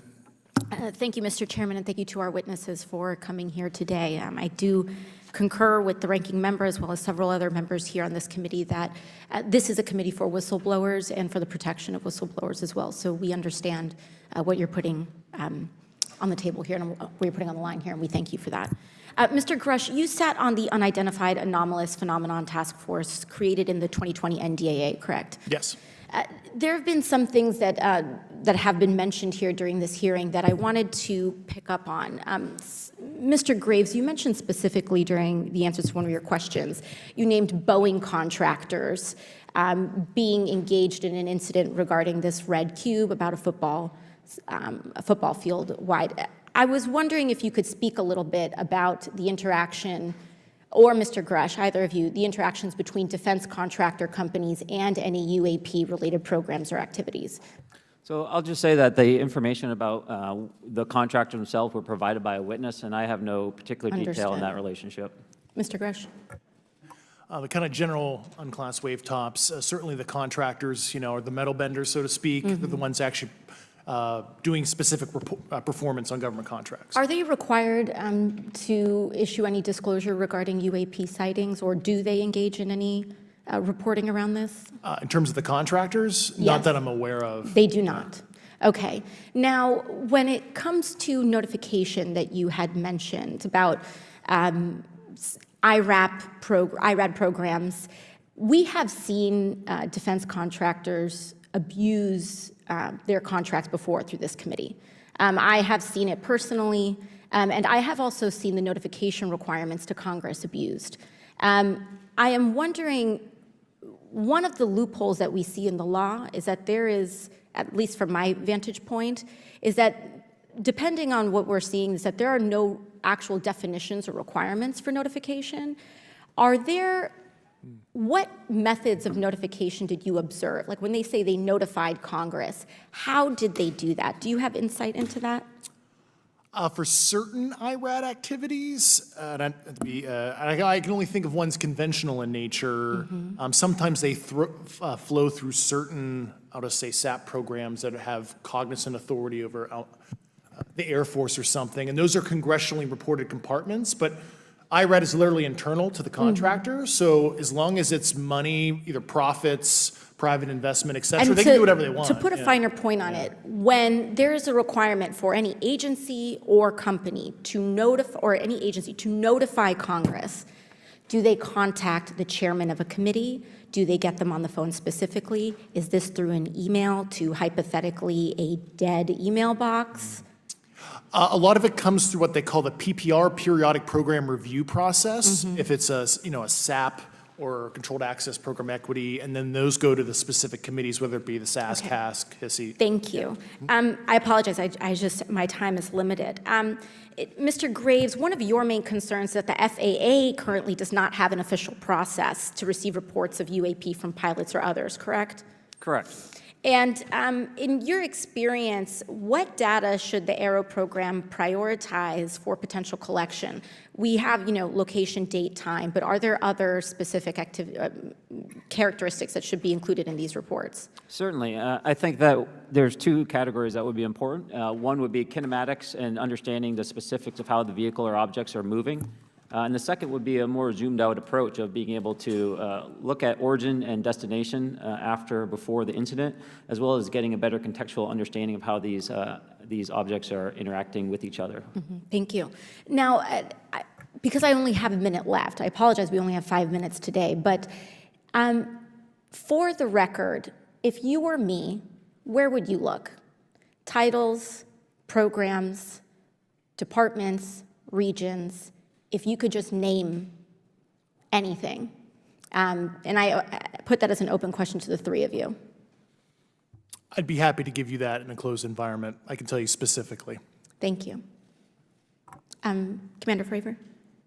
And I would say, and I've told people that you have to know where to look. They're not going to divulge it to you because of the classification levels. But if you know where to look and who to talk to, which is exactly what Mr. Grush can point you, then you have them. Okay. Mr. Graves? I was an operator, so I was depending on folks like Mr. Grosh to do that homework. Okay. Thank you very much. I yield back to the chair. Mr. Biggs? Thanks, Mr. Chairman. I thank the witnesses for being here today. I'm over here. Thank you so much for being here. I want to get into specifics here, and the reason I'm going to go this way is because you've talked a bit about what I would call misdirection by official U.S. government with regard to UAPs, right? And so I'm going to get to that in a second. But last week, White House NSC spokesman John Kirby stated that UAPs are having an impact on our training ranges and need to be treated as a legitimate issue. Do you concur with the statements? That's for each of you. Yes. Yes. Yes. Okay. Now, having said that, I'm going to take you to specific instances around the Phoenix Valley, because that's where I live. And in '97, we had the famous Phoenix Light case. I don't know if any of you are familiar with that. There were two things that went along with that, and the explanation was military training range off Luke and the Barry Goldwater Range. Do you know anything different other than the official explanation of those lights? Only what's in the public vernacular about it. That was outside the scope of my duties. And if we wanted to, just my question along with my colleague from New York, Ms. Ocasio-Cortez, if we wanted to find out more about that, where would we go to find the files, and who would we address? And are you going to tell me we need to go to a SCIF so you can tell us in a SCIF? I could potentially give you a vector on that. That specific case, I'm familiar with it in terms of public, but I give you a vector in a closed environment, yeah. That would be good, thank you.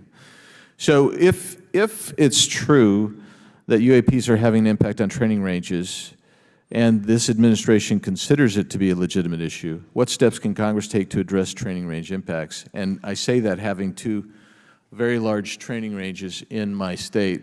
And so we'll start with Mr. Graves and go on down the panel. Some of the initial procedures have been implemented, such as within the United States Navy, that have a range failure report that gathers information from pilots. I understand that a service-wide reporting mechanism is still pending. However, that would be a great next step, not only for gathering information, but for showing the troops that it is an acceptable topic and reducing the stigma. Okay, please, all of you continue.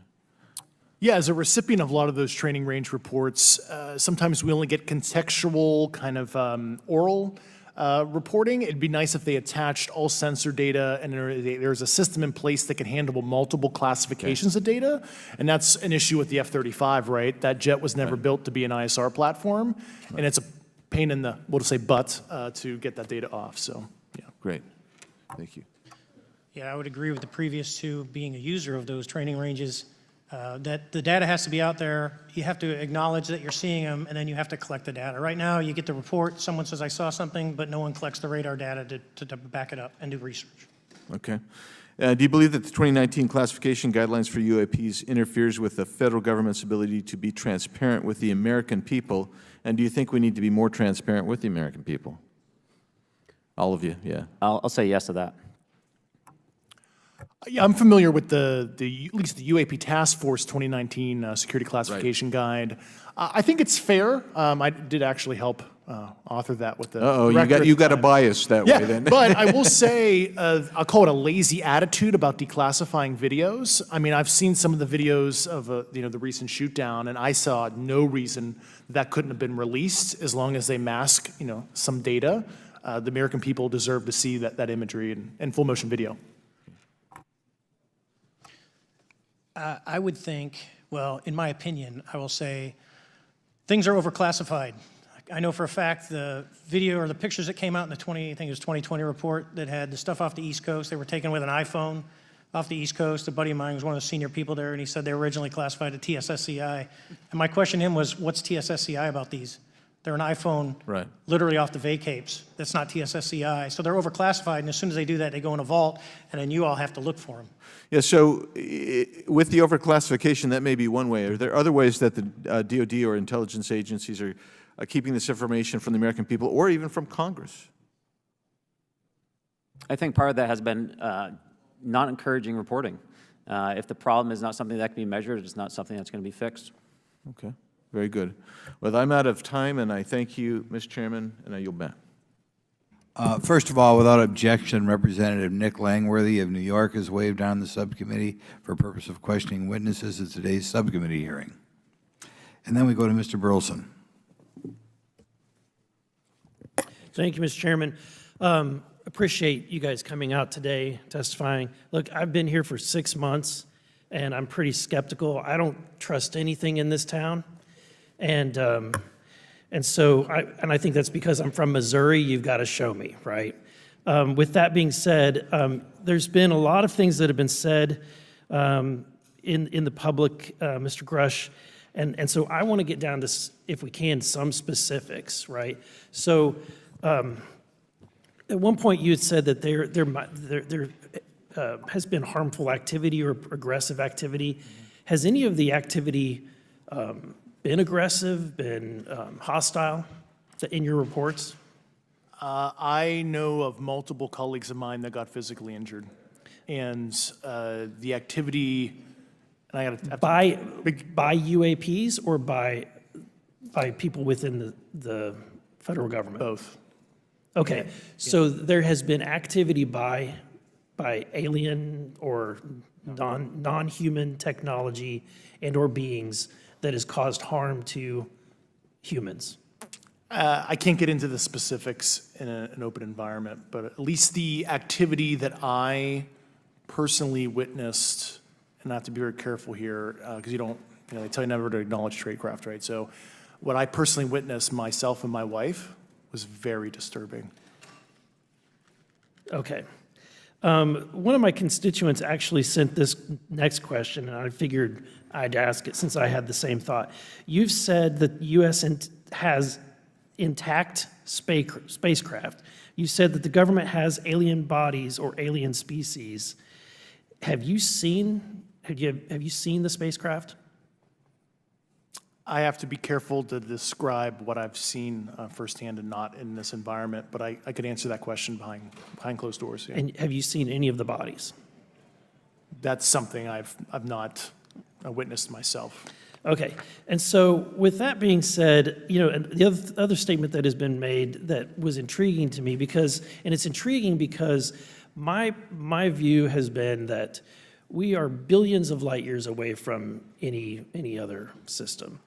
And the concept that an alien species that's technologically advanced enough to travel billions of light years gets here and somehow is incompetent enough to not survive Earth or crashes is something that I find a little bit far-fetched. And with that being said, you have mentioned that there's interdimensional potential.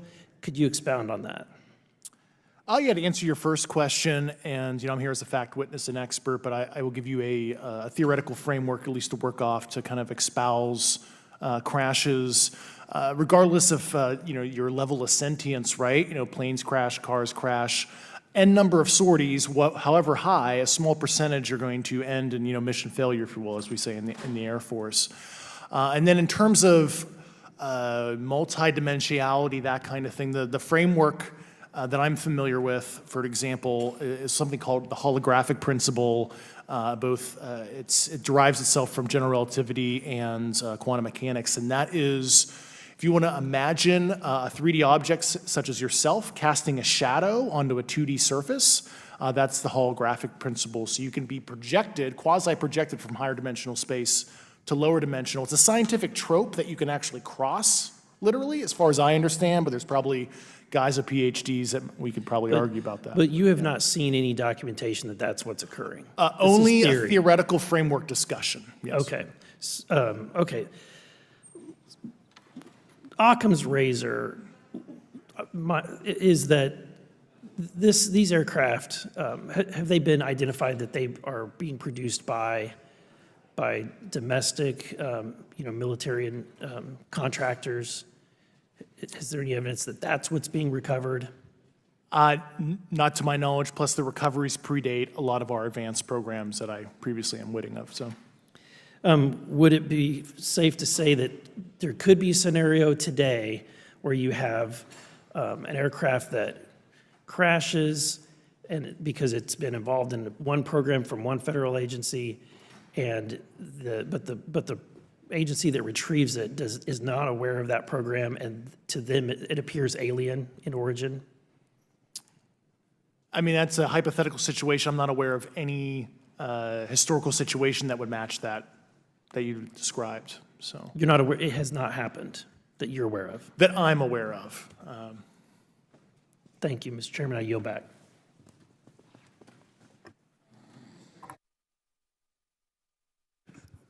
Several months ago, my office received a protected disclosure from Eglin Air Force Base indicating that there was a UAP incident that required my attention. I sought a briefing regarding that episode and brought with me Congressman Burchett and Congresswoman Luna. We asked to see any of the evidence that had been taken by flight crew in this endeavor and to observe any radar signature as well as to meet with the flight crew. We were not afforded access to all of the flight crew. And initially, we were not afforded access to images and to radar. Thereafter, we had a bit of a discussion about how authorities flow in the United States of America, and we did see the image. And we did meet with one member of the flight crew who took the image. The image was of something that I am not able to attach to any human capability, either from the United States or from any of our adversaries. And I'm somewhat informed on the matter, having served on the Armed Services Committee for 7 years, having served on the committee that oversees DARPA and advanced technologies for several years. When we spoke with the flight crew, and when he showed us the photo that he'd taken, I asked why the video wasn't engaged, why we didn't have a FLIR system that worked. Here's what he said. They were out on a test mission that day over the Gulf of Mexico. And when you're on a test mission, you're supposed to have clear airspace. Not supposed to be anything that shows up. And they saw a sequence of 4 craft in a clear diamond formation for which there is a radar sequence that I alone have observed in the United States Congress. One of the pilots goes to check out that diamond formation and sees a large floating, what I can only describe as an orb. Again, like I said, not of any human capability that I'm aware of. And when he approached, he said that his radar went down, he said that his FLIR system malfunctioned, and that he had to manually take this image from one of the lenses, and it was not automated in collection as you would typically see in a test mission. So I guess I'll start with Commander Fravor. How should we think about the fact that this craft that was approached by our pilot had the capability of disarming a number of the sensor and collection systems on that craft?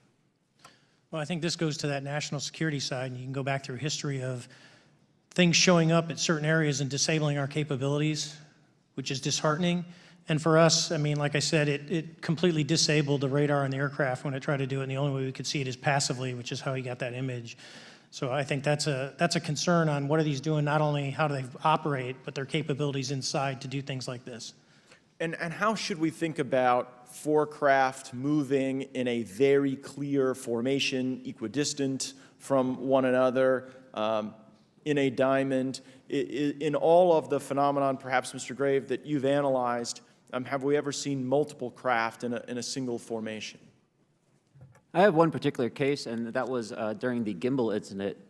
The recording on the AT FLIR system shows a single object that rotates.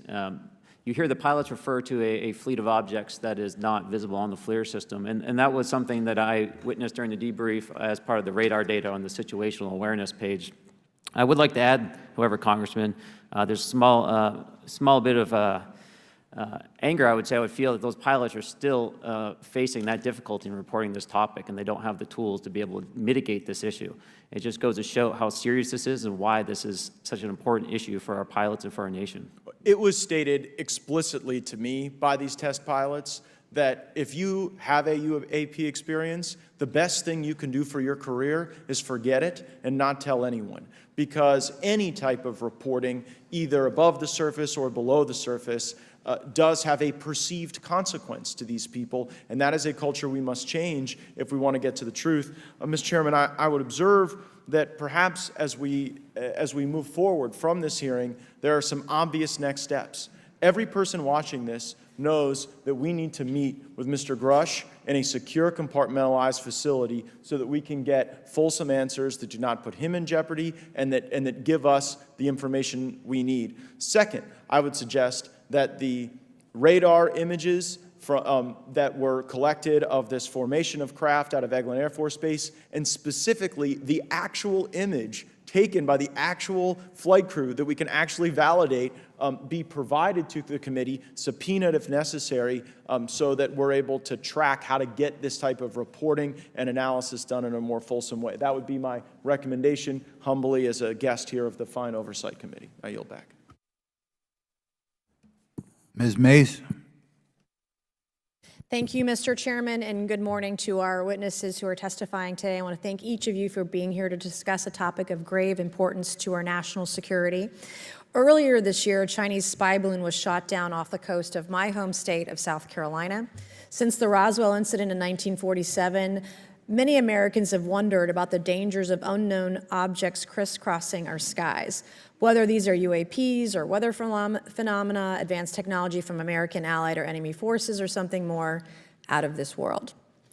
So my first question, I have several questions, and if we can just be quick on these first two, I'm going to ask each of you the same question, and then I'll get to each of you individually. The first one, when you reported your experiences with a UAP, did any of you face any repercussions with your superiors, yes or no? No. No. I've actually never seen anything personally, believe it or not. So. All right. And then do you believe there's an active disinformation campaign within our government to deny existence of UAPs, yes or no? I don't have an answer to that. As previously stated publicly, yes. I think previously with like Project Blue Book, yes, but currently I don't speak for the United States government. Okay, thank you. I have a few questions for Mr. Graves. What percentage of UAP sightings, in your belief, go unreported by our pilots? This is an approximation based off of my personal experience speaking with a number of pilots, but I would estimate we're somewhere near 5% reporting, perhaps. So like 95% basically don't report seeing UAPs? That's just my personal estimate. In the incident off Virginia Beach, do you believe the Navy took the danger to your aircraft seriously after it was reported? Absolutely. A few questions for Mr. Favor. As an expert naval aviator, have you ever seen an object that looked and moved like the Tic Tac UAP? No. Did the Tic Tac UAP move in such a way that defied the laws of physics? The way we understand them, yes. Many dismiss UAP reports as classified weapons testing by our own government, but in your experience as a pilot, does our government typically test advanced weapon systems right next to multi-million-dollar jets without informing our pilots? No, we have test ranges for that. It took over 15 years for your encounter with the Tic Tac to be declassified. Do you feel there was a good reason to prevent lawmakers from having access to this footage? No, I just think it was ignored when it happened, and it just sat somewhere in a file, never got reported. In a drawer. It happens a lot up here. Shocker. Mr. Grush, a couple of questions for you too, sir, this morning. What percentage of UAPs do you feel are adequately investigated by the U.S. government, of the 5% that are reported? I can only speak for my personal leadership over at NGA. I tried to look at every report that came through that I could triage. So. Do you believe that officials at the highest levels of our national security apparatus have unlawfully withheld information from Congress and subverted our oversight authority? There are certain elected leaders that had more information that I'm not sure what they've shared with certain Gang of Eight members or et cetera, but certainly I would not be surprised. Okay. You've stated that the government is in possession of potentially non-human spacecraft. Based on your experience and extensive conversations with experts, do you believe our government has made contact with intelligent extraterrestrials? Something I can't discuss in public setting. Okay, I can't ask when you think this occurred. If you believe we have crashed craft, stated earlier, do we have the bodies of the pilots who piloted this craft? As I've stated publicly already in my News Nation interview, biologics came with some of these recoveries, yeah. Were they, I guess, human or non-human biologics?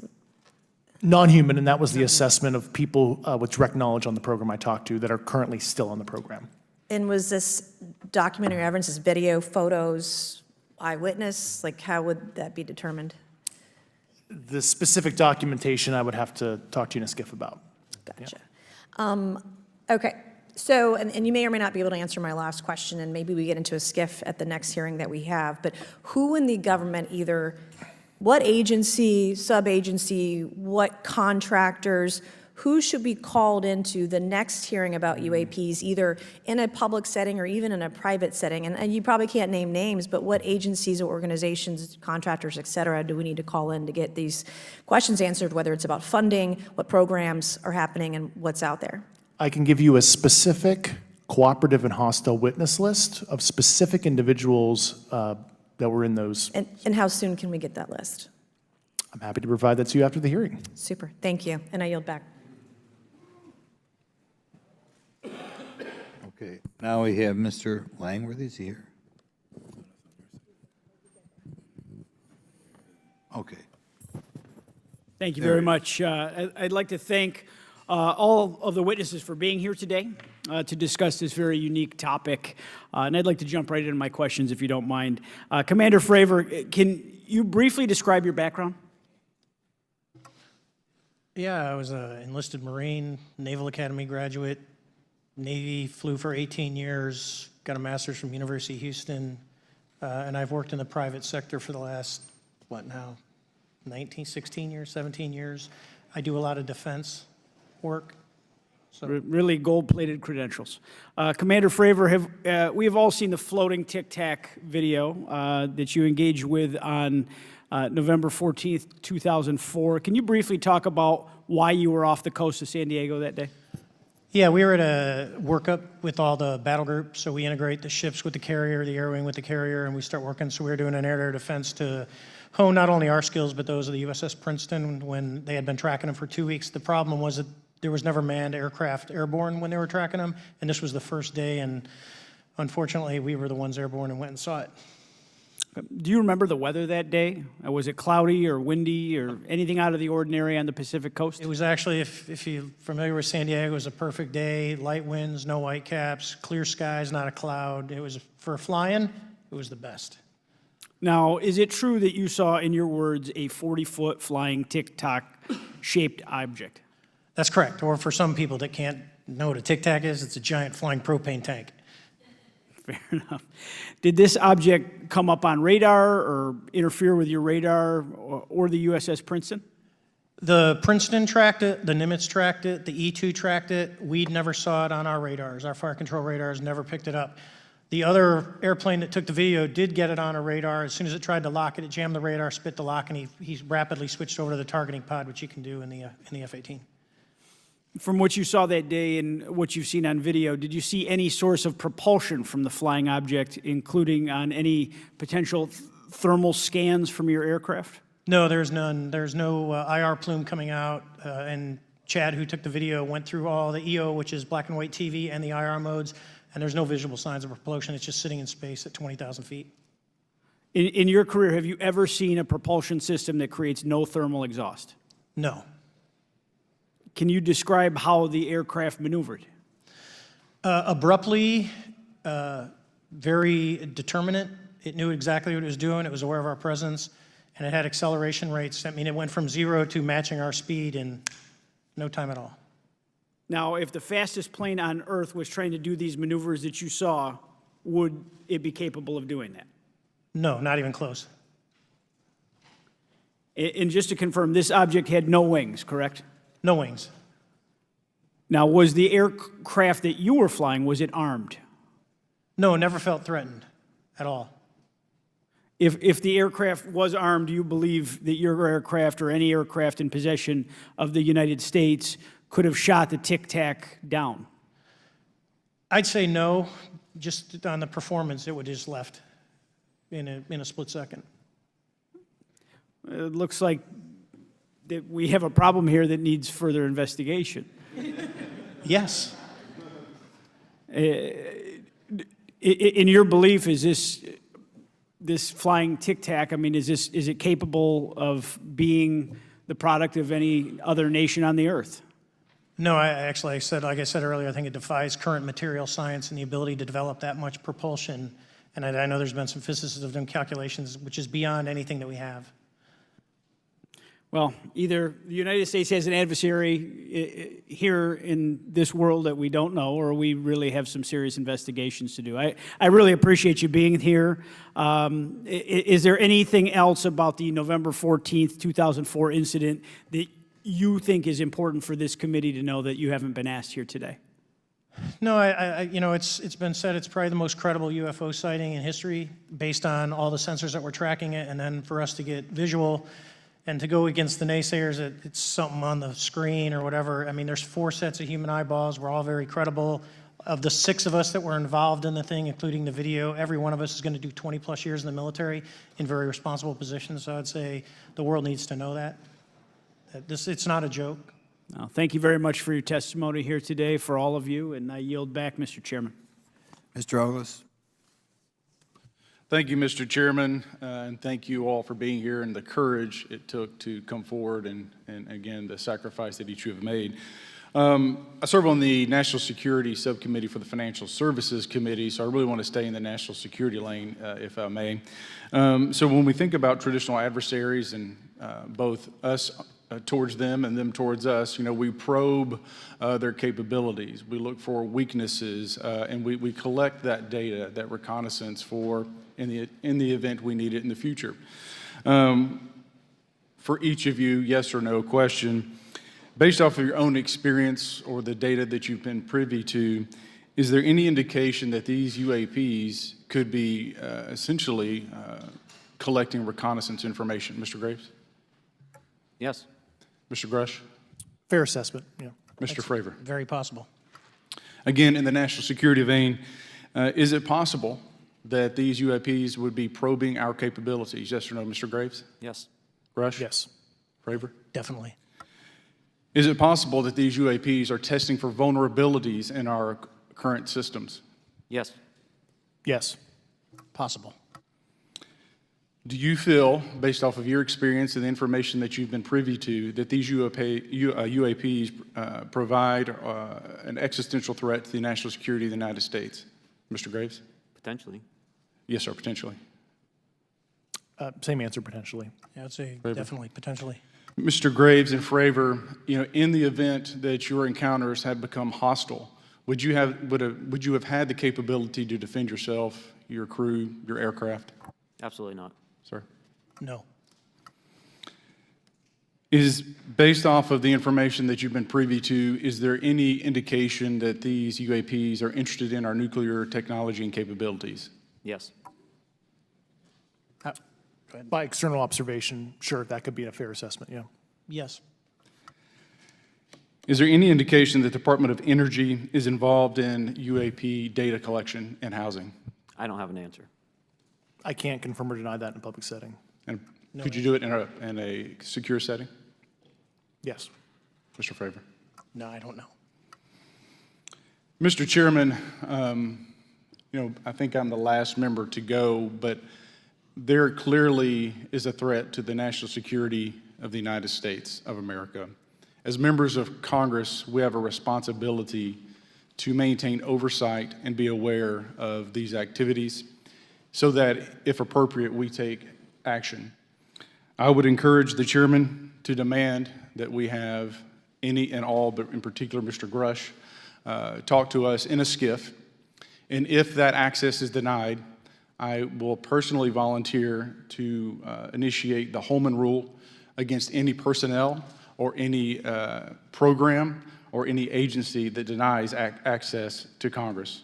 Mr. Chairman, with that, I will yield the remainder of my time to my fellow colleague from Tennessee, Mr. Burchett. Thank you, Mr. Chairman. Thank you, Mr. Ogles, for the great questions, brother. Mr. Grush, I might have asked this before, but I want to make sure. Do you have any personal knowledge of someone who's possibly been injured working on legacy UAP reverse engineering? Yes. Okay. How were they injured? Is it something like a radioactive type situation or something we didn't understand? I've heard people talk about Havana syndrome type incidences. What was your recollection of that? I can't get into specifics, but you can imagine assessing an unknown unknown. There's a lot of potentialities you can't fully prepare for. How do you think we ought to handle UAP whistleblower complaints like yours in the future? Yeah, there was some issue with mine. So, PPD-19 process, it goes to the Intel committees, either through PPD-19 or ICD-120. There's not a good way for the Intelligence Community Inspector General to provide that to other committees. And I asked my information to be sent to the House and Senate Armed Services Committee because there are Title X equities at play, but there was no smooth process to do so. Yeah. It's a trash can. Are you aware of any individuals that are participating in reverse engineering programs for non-terrestrial craft? Personally, yes. Do you know any that would be willing to testify if there were protections for them? Certainly closed door and assurances that breaking their NDA, they're not going to get administratively punished for so. Yeah. I yield, Mr. Chairman. Thank you. I'm going to do something a little bit out of the ordinary here. We're going to give 3 people a chance at an additional 3 minutes. So, Mr. Burchett, do you want to keep going? Why don't you come back to me, Mr. Chairman? Ms. Luna, is she on that list? Sure. Chairman, I'd like to submit for the record an article by News Nation, and it follows Mr. Grush's full interview for the record. Without objection. Thank you. Mr. Grush, why is it that you refer to the phenomenon as non-human intelligence? Why deviate from the basis of extraterrestrial life? I think the phenomenon is very complex, and I like to leave an open mind analytically to specific origin. When you say specific origin, are you referring, can you elaborate on that for those that might not? If it's a traditional extraterrestrial origin or something else that we don't quite understand from either a biological or astrophysics perspective, I just like to keep an open mind on what it could be, Okay, and referring to your News Nation interview, you had referenced specific treaties between governments. Article 3 of the Nuclear Arms Treaty with Russia identifies UAPs. It specifically mentions them. To your knowledge, are there safety measures in place with foreign governments or other superpowers to avoid an escalatory situation in the event that a UAP malevolent event occurs? Yeah, you're referring to actual public treaty in the UN Register. It's funny you mentioned that. Yeah, the Agreement on Measures to Reduce the Risk of Outbreak of Nuclear War signed in 1971. Unclassified treaty publicly available. And if you cite the George Washington University National Security Archives, you will find the declassified in 2013 specific provisions in the specific red line flash message traffic with the specific codes pursuant to Article 3 and Article, also Situation 2, which is in the previously classified NSA archive. What I would recommend, and I tried to get access, but I got a wall of silence at the White House, was those specific incidents when those message traffic was used. I think some scholarship on that would open the door to a further investigation using those publicly available information. Thank you. And then my last question with 51 seconds remaining. You mentioned white-collar crimes potentially being taking place in regards to a cover-up. Can you please elaborate? I have concerns based on the interviews I conducted under my official duties of potential violations of the Federal Acquisition Regulations, the FAR. Thank you very much, Chairman. I yield the remainder of my time. Okay, we'll go to Mr. Raskin for 3 minutes. Thanks, Mr. Chair, and I thank the witnesses for their endurance and service today. Mr. Fravor, you've described your episode in detail now, and you call it the most credible UFO sighting in history. But I wonder, was this the first time that you encountered a UFO or a UAP in 2004? Yes. And what was your general attitude or perspective on the UFO discussion before that happened? I never felt that we were alone with all the planets out there, but I wasn't a UFO person. I wasn't watching History Channel and MUFON and all that. And have you had experiences or encounters since that happened? No. And so have you formed any general conclusions about what you think you experienced then? Yes, I think what we experienced was, like I said, well beyond the material science and the capabilities that we had at the time, that we have currently, or that we're going to have in the next 10 to 20 years. Very good. Mr. Grush, you've been able to answer in great detail on certain questions, and then other things you say you're not able to respond to. Can you just explain where you're drawing the line and what's the basis for that? Yeah, based on my DOPSR security review and what they've determined that is unclassified.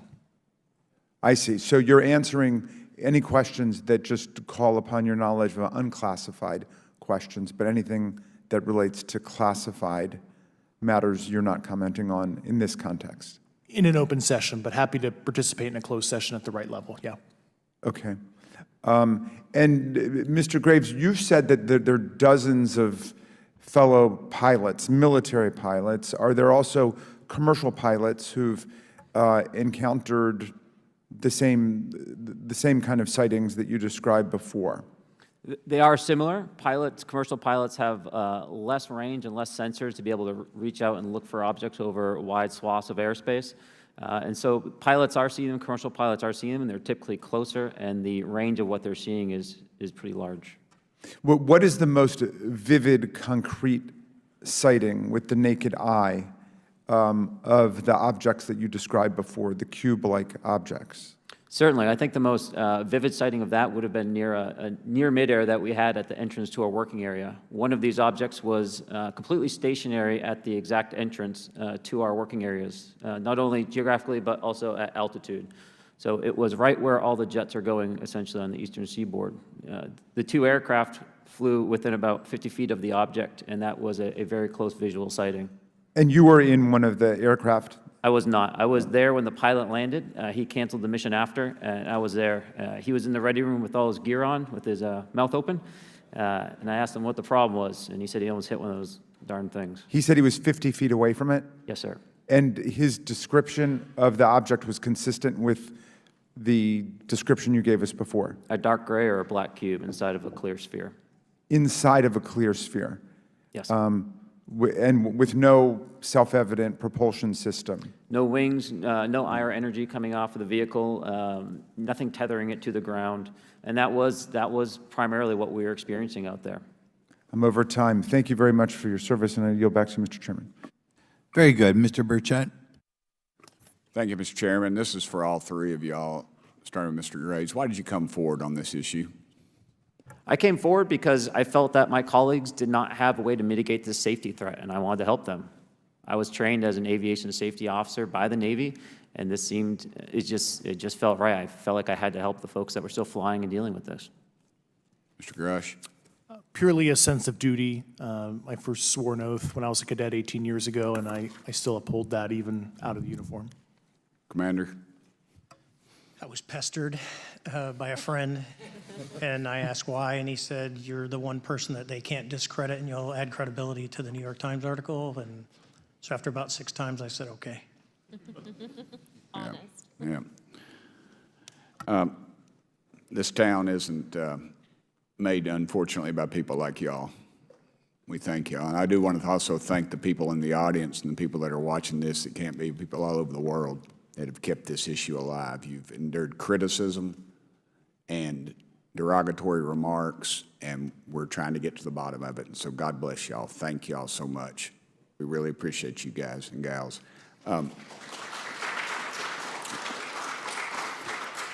That's why we need term limits. Y'all keep clapping, us politicians just keep talking. So let me ask y'all, how can the public contribute to UAP reporting, and what avenues you think are available to the public to report these sightings?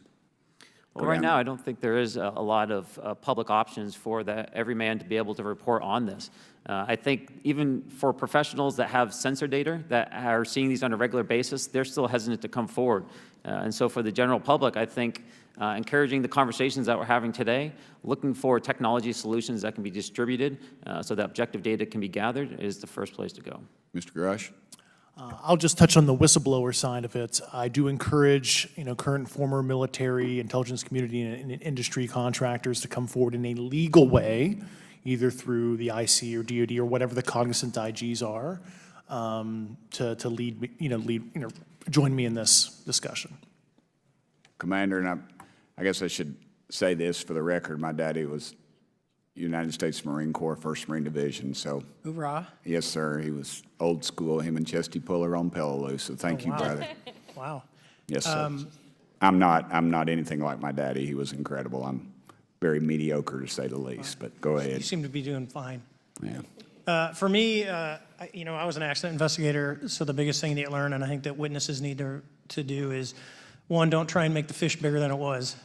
Stick to the facts, write it down, and don't speculate what you think it is because it will sway your decision. Just write the facts down. We can get all the facts together and we can start to investigate and get a real honest story instead of it was this big. Thank you all, and I want to thank everybody. We made history today. Mr. Chairman, I yield. Thank you much, Mr. Garcia. Thank you. I know now we're going to be making some closing remarks, and so I just wanted to say a few things. First, to our witnesses, I want to thank all of you for being here with us today. I know that it takes a lot of courage. You're telling really important information to this committee, and I just want to thank you also for all three of you, your service to our country.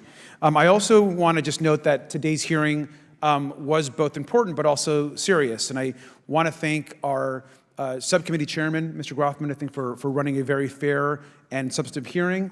I do want to thank the committee staff on both sides for the amount of work that it took to put this hearing in place, and certainly to all the members that have been involved in this issue prior to the hearing.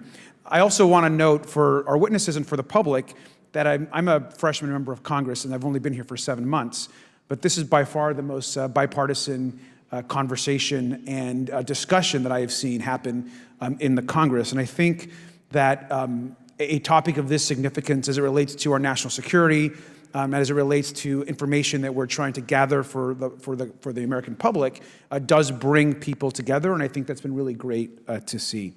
I think it's also important to note for the public, today in our hearing, we had on our side also both our full ranking member, which is Mr. Raskin, and our vice ranking member, which is Ms. Ocasio-Cortez, both here at our hearing. I think it shows the importance and seriousness that our side of the aisle is taking to this important hearing, but also to the broader issue as it relates to working with our Republican counterparts on this committee. I want to additionally add that I think it's really important that we have and continue these discussions and these hearings. Clearly, there's a lot of information that we don't know, but it's also very clear that we have to continue our investigation and accountability on asking the right questions and ensuring that they're part of the public record. One thing that was important today is some folks might wonder, why are we asking questions that might already be out there or that have been asked before? It's important that they're asked and put into the public record as it relates to this committee. And so I want to thank you for, answering some questions multiple times. I know, not just in maybe meetings you had with some members, but also here in the public. Let me also just add an additional note that it's important also that our friends in the media and those that are not just reporting on this hearing, but that have reported on this topic and that may in the future, the media has an important role in this process. And it's very important that the media engages, does independent investigation, and reports on not just what happened today, but what they see independently as what is happening around UAPs in the broader community. That is also an important public benefit that we have in trying to get the information and the facts as it relates to this. Let me also just say finally that as a teacher and an educator and a longtime teacher and researcher, that I also really believe in following facts, in doing your homework, and in making sure that you follow science as we try to get as most information as possible. And so I want to thank you all for agreeing to do that today. Transparency is a cornerstone of government. We live in a vast galaxy, a lot of unanswered questions, and thank you all for being here today. Mr. Chairman. Thank you. I'd like to one more time thank Mr. Burchett and Ms. Luna for bringing this to our attention. It's a topic that has interested me since I was in school. It was a very illuminating hearing. Obviously, I think several of us are going to look forward to getting some answers in a more confidential setting. I assume some legislation will come out of this. Sure. I apologize, Mr. Chairman. I need to compliment the folks in my office that did a lot of the work on this. Rachel and Noah sitting behind me here. They're very quiet and humble, but if without them, this thing would not have come off like it did, so I apologize. Thank you. I think we're going to want to look into what we can do to make more of this information public. I think there's certainly a time period after which it should always be made public, and people have been concerned about these issues, like I said, since I was in high school. But in any event, I'd like to thank everybody who was here, sticking through the entire hearing. Without objection, the members will have 5 legislative days to submit materials and to submit additional written questions for the witnesses, which will be forwarded to the witnesses for their response. If there's no further business, without objection, the subcommittee stands adjourned.